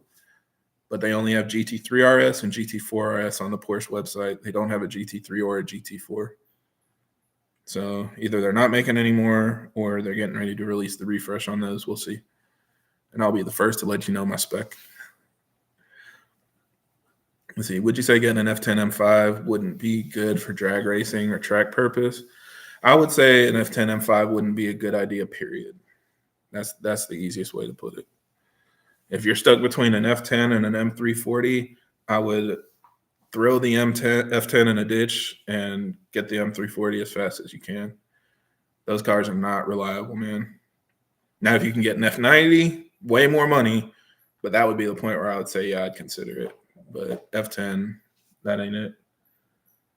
It's fun when it's working, but it's barely ever working. Let's put it that way.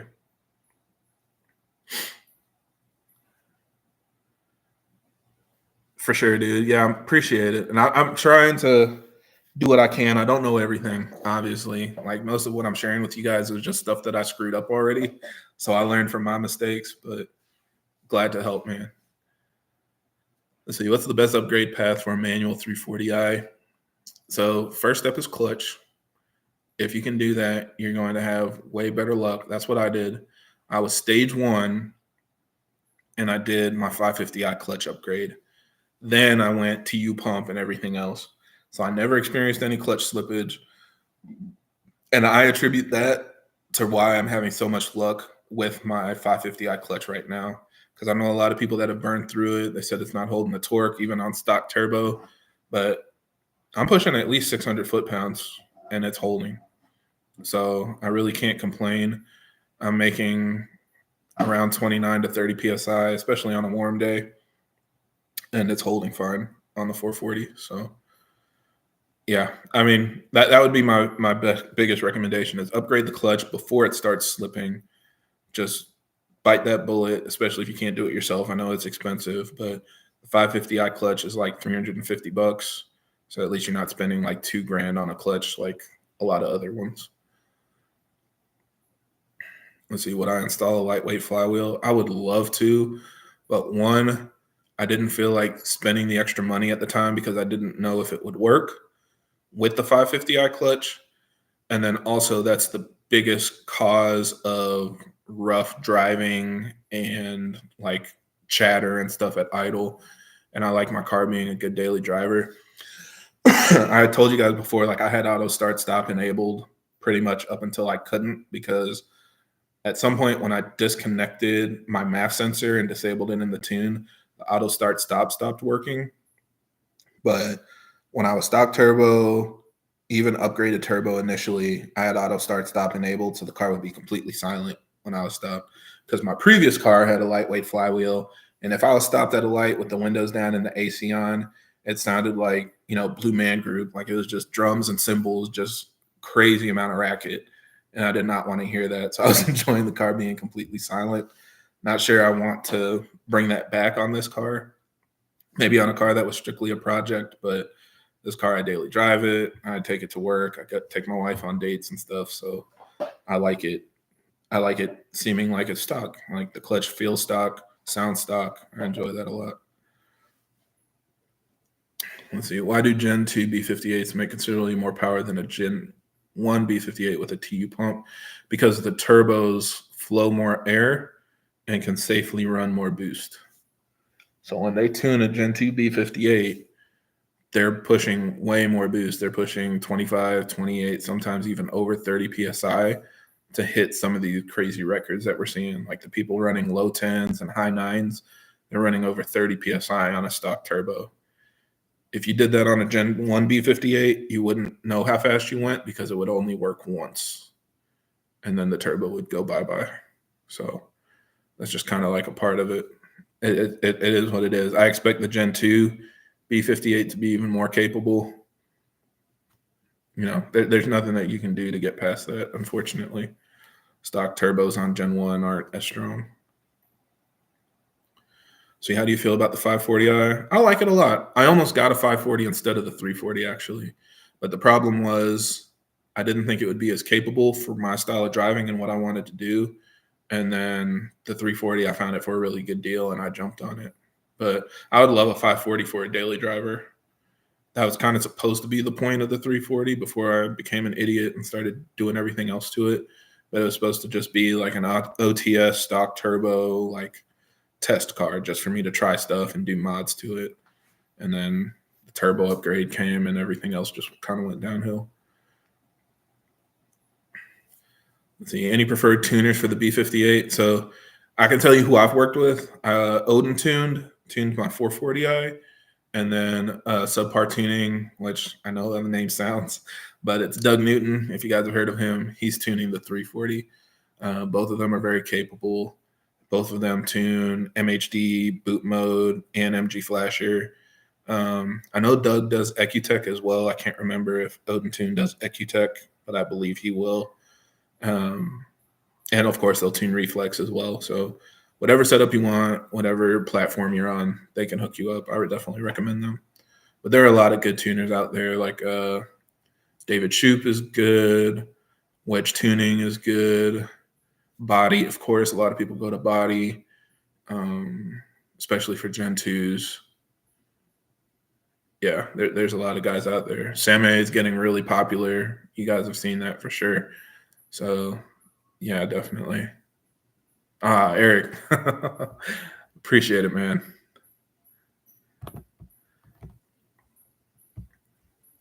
How do I do this? There we go. Appreciate it, dude. I don't know if that's a payback for me making you make the same switch I did, but thank you. I appreciate that.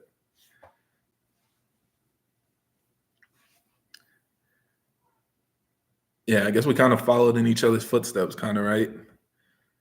We both did the exact same switch. I'm glad you're enjoying it.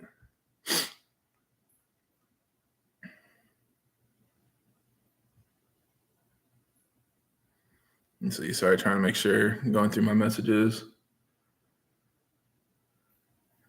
Are you gatekeeping the 540i? They're getting popular, man. Like we were talking about the G series M240s getting popular and the M2s, but the 540is are getting popular too. I've had multiple people tell me either they were looking at buying one or trying to decide on if they wanted to buy one between usually it's like a 540 or an M550. And a lot of them are out there because here we've always had a lot locally. Like when I went to buy my 440 at my local dealership, they wouldn't cut me a deal because they said they only sell 3 Series, 5 Series, and X3s and X5s. So those are the only things they had volume on. So those were only things they were cutting deals on. And there's definitely a lot. And since the 540 was almost like the entry level, it was a lot cheaper for somebody going into that big of a platform other than the 530 if you guys got that. So there's a lot of them. The only thing, they're just big and heavy. That's the only downside. But same engine, a lot more tire can fit under them.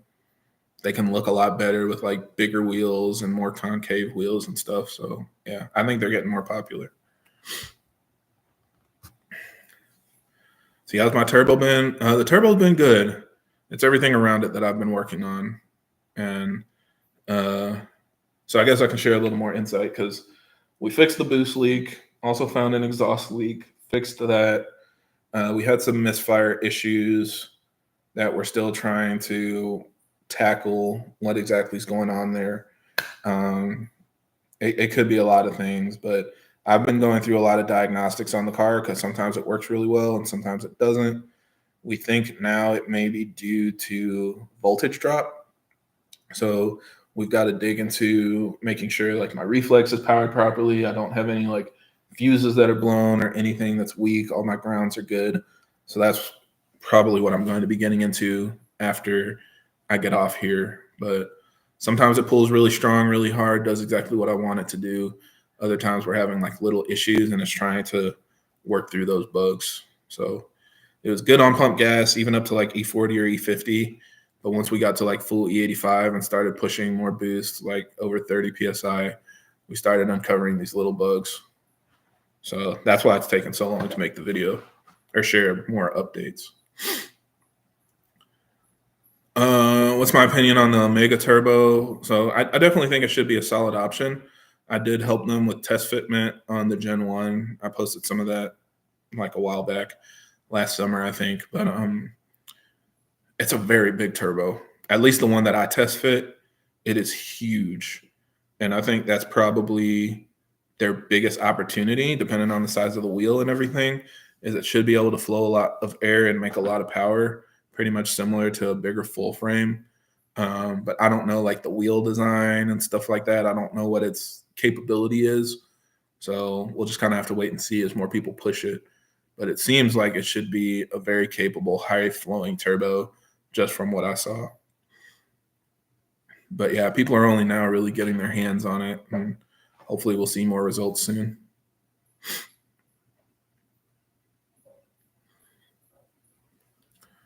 Have I ever thought about opening a garage? I have. Problem is, it's a big investment. I'm not really interested in being a mechanic personally. So what would end up happening is I would just have a garage. If I did it, I would just have a garage with a lift and stuff that I did on my car. But it would kind of be something like that, you know, to make videos and help out friends and stuff like that. It's just a very big investment that I'm not there yet. Maybe one day when I've got a bunch of subscribers and views and all that stuff to support it, you know, it could be possible. But yeah, I mean, I've never really been interested in being a mechanic. That's the main thing. So we'll still see what the future holds, I guess, you know.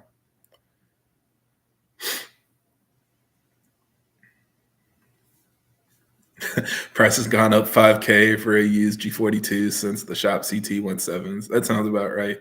The shop CT is another good one, but that's what we were talking about, the one stock effect. Because when he got his F30 and started hitting numbers, all of a sudden 340i prices like shot up $5,000, about the same. And it's because of demand. When people want them and you realize you can't keep them on your floor, you're going to start increasing the price. And everybody that tries to buy it for something lower, you're going to tell them no and wait to see, because somebody's going to come in and pay more. People see that and they want that. And so they're not even thinking like, what does it take to get here? They're just like, I want that, so I'm going to go buy it. And that's as far as we think about stuff like that. Ooh. Oh, we've been on here 2 hours, man. I might hop off soon. Let's see what else we got. Do I still prefer Borg above all else? I mean, I really like my setup. I really like my EFR turbo. I think Garrett's are good too. I think the main thing about the Borg is the entire setup, like how compact it is, being able to reuse the electronic wastegate and stuff like that is really nice. Any other turbo, you need like the external gates. And with a reflex, it's a lot easier to dial it in and take advantage of it. But at the time I wasn't doing reflex, so it just made it a lot more simple because I could just plug it in and run it like stock with stock boost control, and it just worked. Especially when I was trying to ride the limits of like the TU pump and stuff, and I could scale boost with my fuel support. So that's where I think I like it more, not just the turbo, but the entire setup. What's up, Miguel? I appreciate it, dude. Thank you for supporting, man. Let me see. What's your question? So, hey, Kevin, I keep seeing dual mass flywheel protection harmful operating point. Any ideas on this? So my first guess would be that you're experiencing some kind of slippage. It depends on how you drive your car. You know, if you do a lot of launches and stuff like that, it can damage the flywheel. So I would look at your logs, see if you see any slipping, even if it's minor. Usually the RPM will go up and kind of spike and then keep going like on a pull while your wheel speed just stays the same. If your wheel speed spikes too, then you're just getting wheel slip. But if your wheel speed is just like a smooth line of acceleration, but you see your RPMs like do a blip and then keep going, that's probably wheel slip. Otherwise, it could just be like a damaged internal spring from launching it or shifting hard or something like that. So hopefully it's not giving you any drivability concerns. You know, if you're hearing like a rattle or something, then it definitely could be like an internal failure on the flywheel because it has little springs and stuff that basically dampen the engagement on your clutch. So if you send me a message and tell me what the code is, we can look it up in ISTA and see exactly what it shows from a diagnostic standpoint. But that's usually what it's referring to.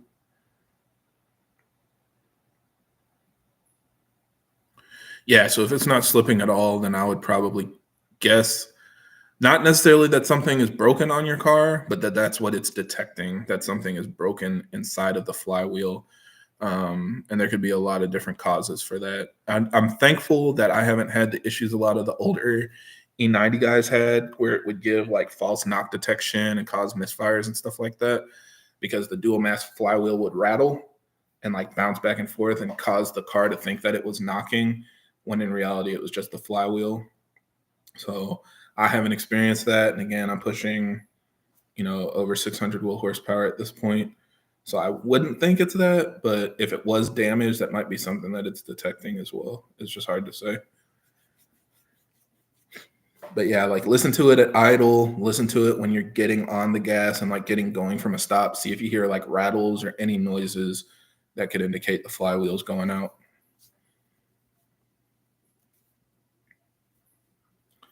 Let's see, Supers are getting cheaper. Would you get one in the future? Even if Supers were getting expensive, I would get one in the future. I mean, price is definitely a challenge to actually getting one, but it wouldn't make me want one more. I want one. So we'll see. Maybe that'll be coming up soon. When M4, I'm probably not going to get an M4. If I had to get an S58, it would probably be either an M3 or an M2. Just personal preference.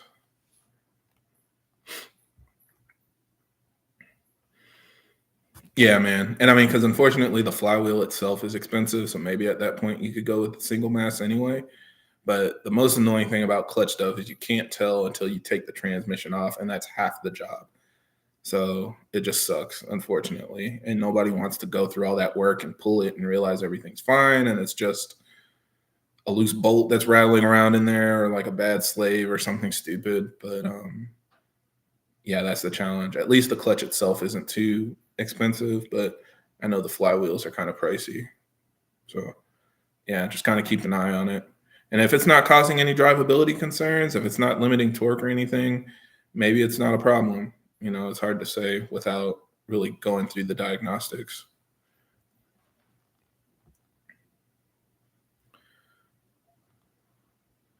Let's see, you're thinking about getting the same Dynamic Autowerks turbo, but just keeping it DI on E50. Yeah, that's solid, man. That's what everybody was doing up to maybe a year or two ago, because all we had was a Dodge Stage 2 for a long time. And so everybody would go, you know, turbo, downpipe, fuel pump, E50 tune, easy 600 wheel horsepower.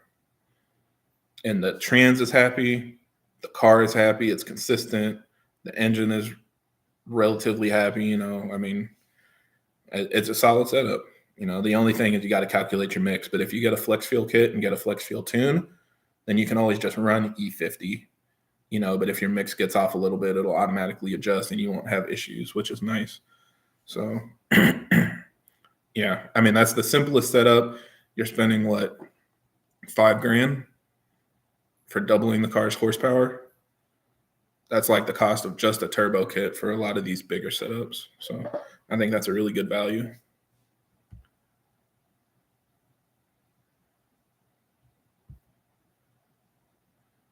Let's see, is 600 wheel horsepower possible with the dynamic Autowerks turbo? Yes. Yeah. You should be able to hit 600 pretty consistently, pretty easy on an ethanol mix. Like I said, just run E40 to E50, and then you should be able to get there. Pretty much all of the turbos on our cars are capable of 600, since the stock turbo is capable of 500. The only ones that'll have a hard time getting there is like the Vargas GC or the Dynamic Autowerks Hypercore, where it just replaces the hot side or the cold side and puts it into the manifold, like those core turbos. Those don't flow very well, so usually they're limited to around 600 wheel, and it's hard to get there. Like, you have to push it really hard. But all the other like full hybrid upgrades, Pure 800, Dynamic Autowerks, turbo system, CTS, you know, all of those should be capable of 600.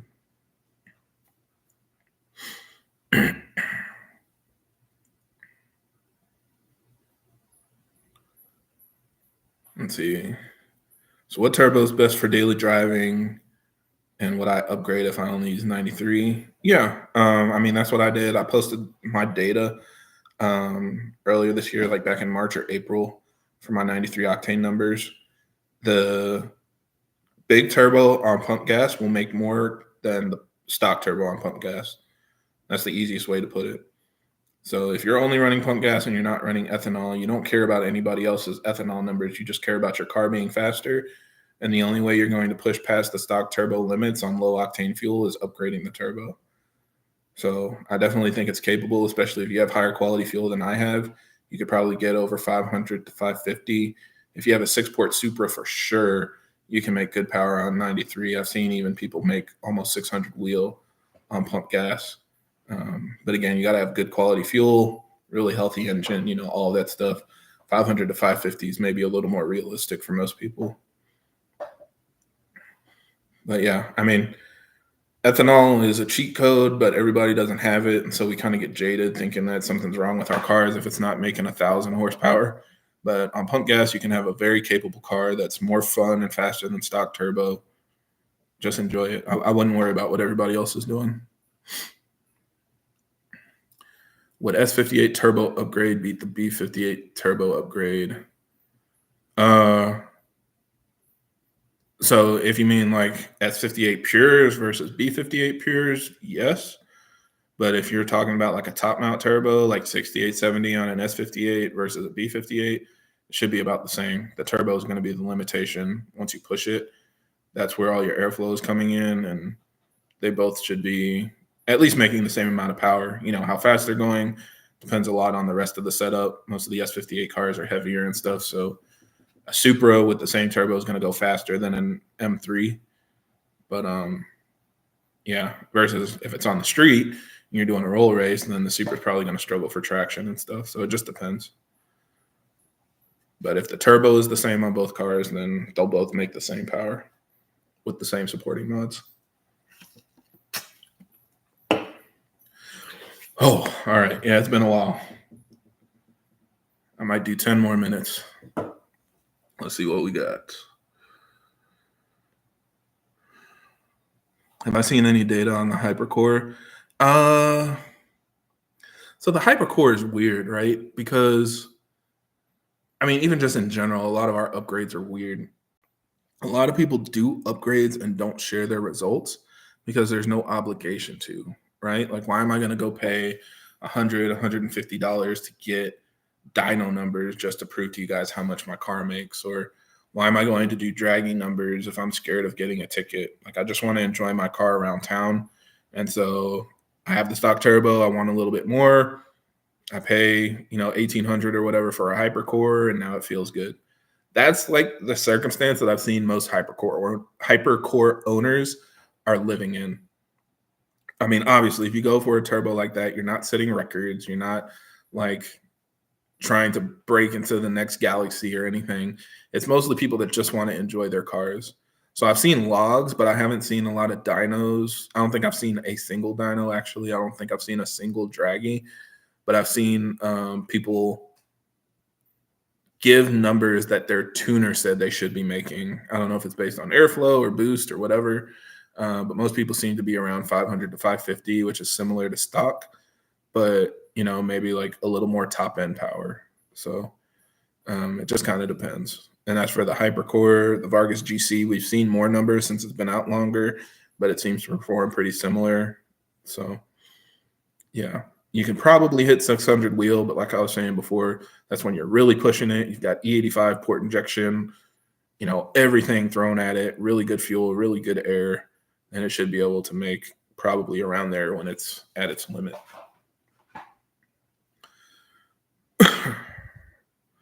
On the M340s, pushing the car past 700, how long do you think the transmission will last? So transmission stuff is not based on horsepower, right? It's based on torque. So 700 horsepower is very different at redline than it is at 5,000 RPM or 3,000 RPM. So if you have like a flat torque curve making 600 foot-pounds, like around the transmission limits, let's do the math right now. So if you're making 600 foot-pounds at 7,000 RPM, oh, not 6,000, 600.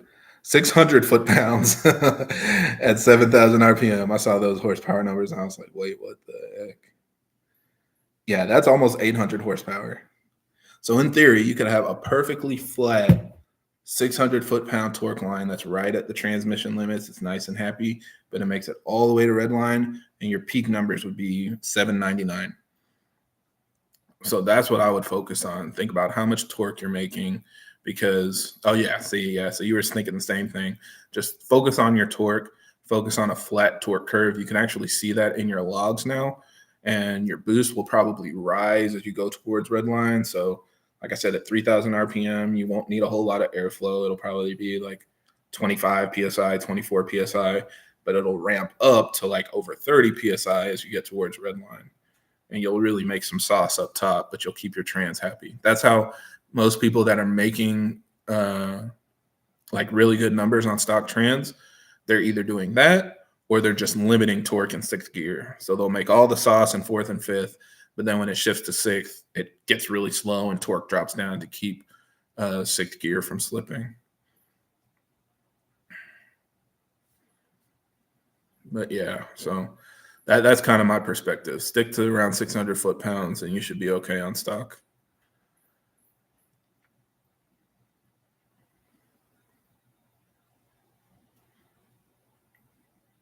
Lots of back pressure in EGTs. So, I mean, in general, our cars have really hot exhausts. Like, it doesn't run cool. And that's why, it doesn't run cool. And because we're direct injection, we don't have to run super rich to keep EGTs down. And especially if you're running E85, it keeps your combustion temps down. So that also keeps EGTs down. So it really depends on like the full setup, just like anything else. If you're running good fuel or if you're adding ethanol, methanol, whatever, it can keep things safe. Back pressure, yeah. I mean, there's been a lot of hybrid turbos making a lot of power for a long time. So I wouldn't say it's a limitation. It's definitely not helping, but the turbo itself is the main issue. You just have a small exhaust wheel to fit in the stock exhaust housing, so it's not going to make that much power. Even like the original Pure 800s and Pure Stage 2s, like the hybrids that went into a stock exhaust housing, they machined it out so they could put a bigger exhaust wheel in there so it would flow more air. So that's the main limitation, I would say.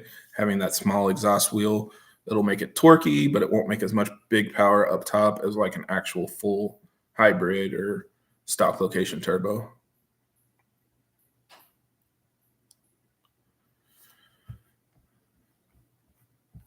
All right, let's do one more question. Let's see. So I have a question about my M240i. It has an upgraded turbo. When I gas the car lets out a small amount of white smoke. It really just depends. I posted my dyno video on my 440i a while back, and everybody was commenting on the smoke, and it was really just like unburnt fuel. So when I would get off the gas, like at the end of the pool, car's making 7,000 or at 7,000 RPM, it's flowing a lot of fuel, and then you slam the throttle shut, and it's going to come out the exhaust a little bit. So you see, it's not like thick white smoke, but you see kind of like cloud or like the fuel vapor or unburnt fuel or whatever coming out. That's normal. Normally it's darker though. It's not really white. Like white is usually oil, but again, it just depends. Like the turbo might just have a little bit of, oh yeah, I'm going to have to hop off soon. The turbo might just have like a little bit of oil coming out. That's normal. Even like your PCV might be pushing a little bit of oil through the system. That can happen as well. So if it's not like a big plume of smoke or like a puff of smoke, it's probably nothing to worry about. It just kind of depends. And I mean, check your exhaust tips, see if they're actually oily. Check your oil level, see if your oil level is actually dropping or consuming oil. That's when I would start looking into it a little more. And you can pull your downpipe and check your turbo to see if it has oil inside of it as well. But yeah, I mean, it's just kind of a part of the game. I've also heard people say that like our turbos don't drain very well. It sounds like Sean was telling some people that. So they're looking at potentially putting like an oil restrictor into some of their turbos to minimize getting it backed up in the turbo and causing some consumption or burning. But again, it shouldn't be anything to worry about. Ooh, all right. So this was a marathon. Thank you guys. Thank you everybody for tuning in. We'll try to do more of these soon. I think it does better when we focus on YouTube. I know in the past I used to try to do Instagram and YouTube, but it wasn't working very well. So we'll probably stick to YouTube in the future. And let me know if you guys need anything else. Again, you can join the Patreon if you need help immediately. Otherwise, you can reach out directly to Instagram, Facebook, and I'll try to respond. And join B58 OC. Go visit B58 OC on Instagram. Share your car. Tag us. We'll reshare you to the page as well. And let's build the community too. Follow each other, like each other's posts, all that stuff. Let's keep this going strong. But yeah, I'm gonna sign off now. It's the end of my vacation. I was off all last week. Now I got to go back to work, so this sucks. But I wanted to at least get one more stream in this summer. So I will see you guys on the next one. Take it easy. Thank you.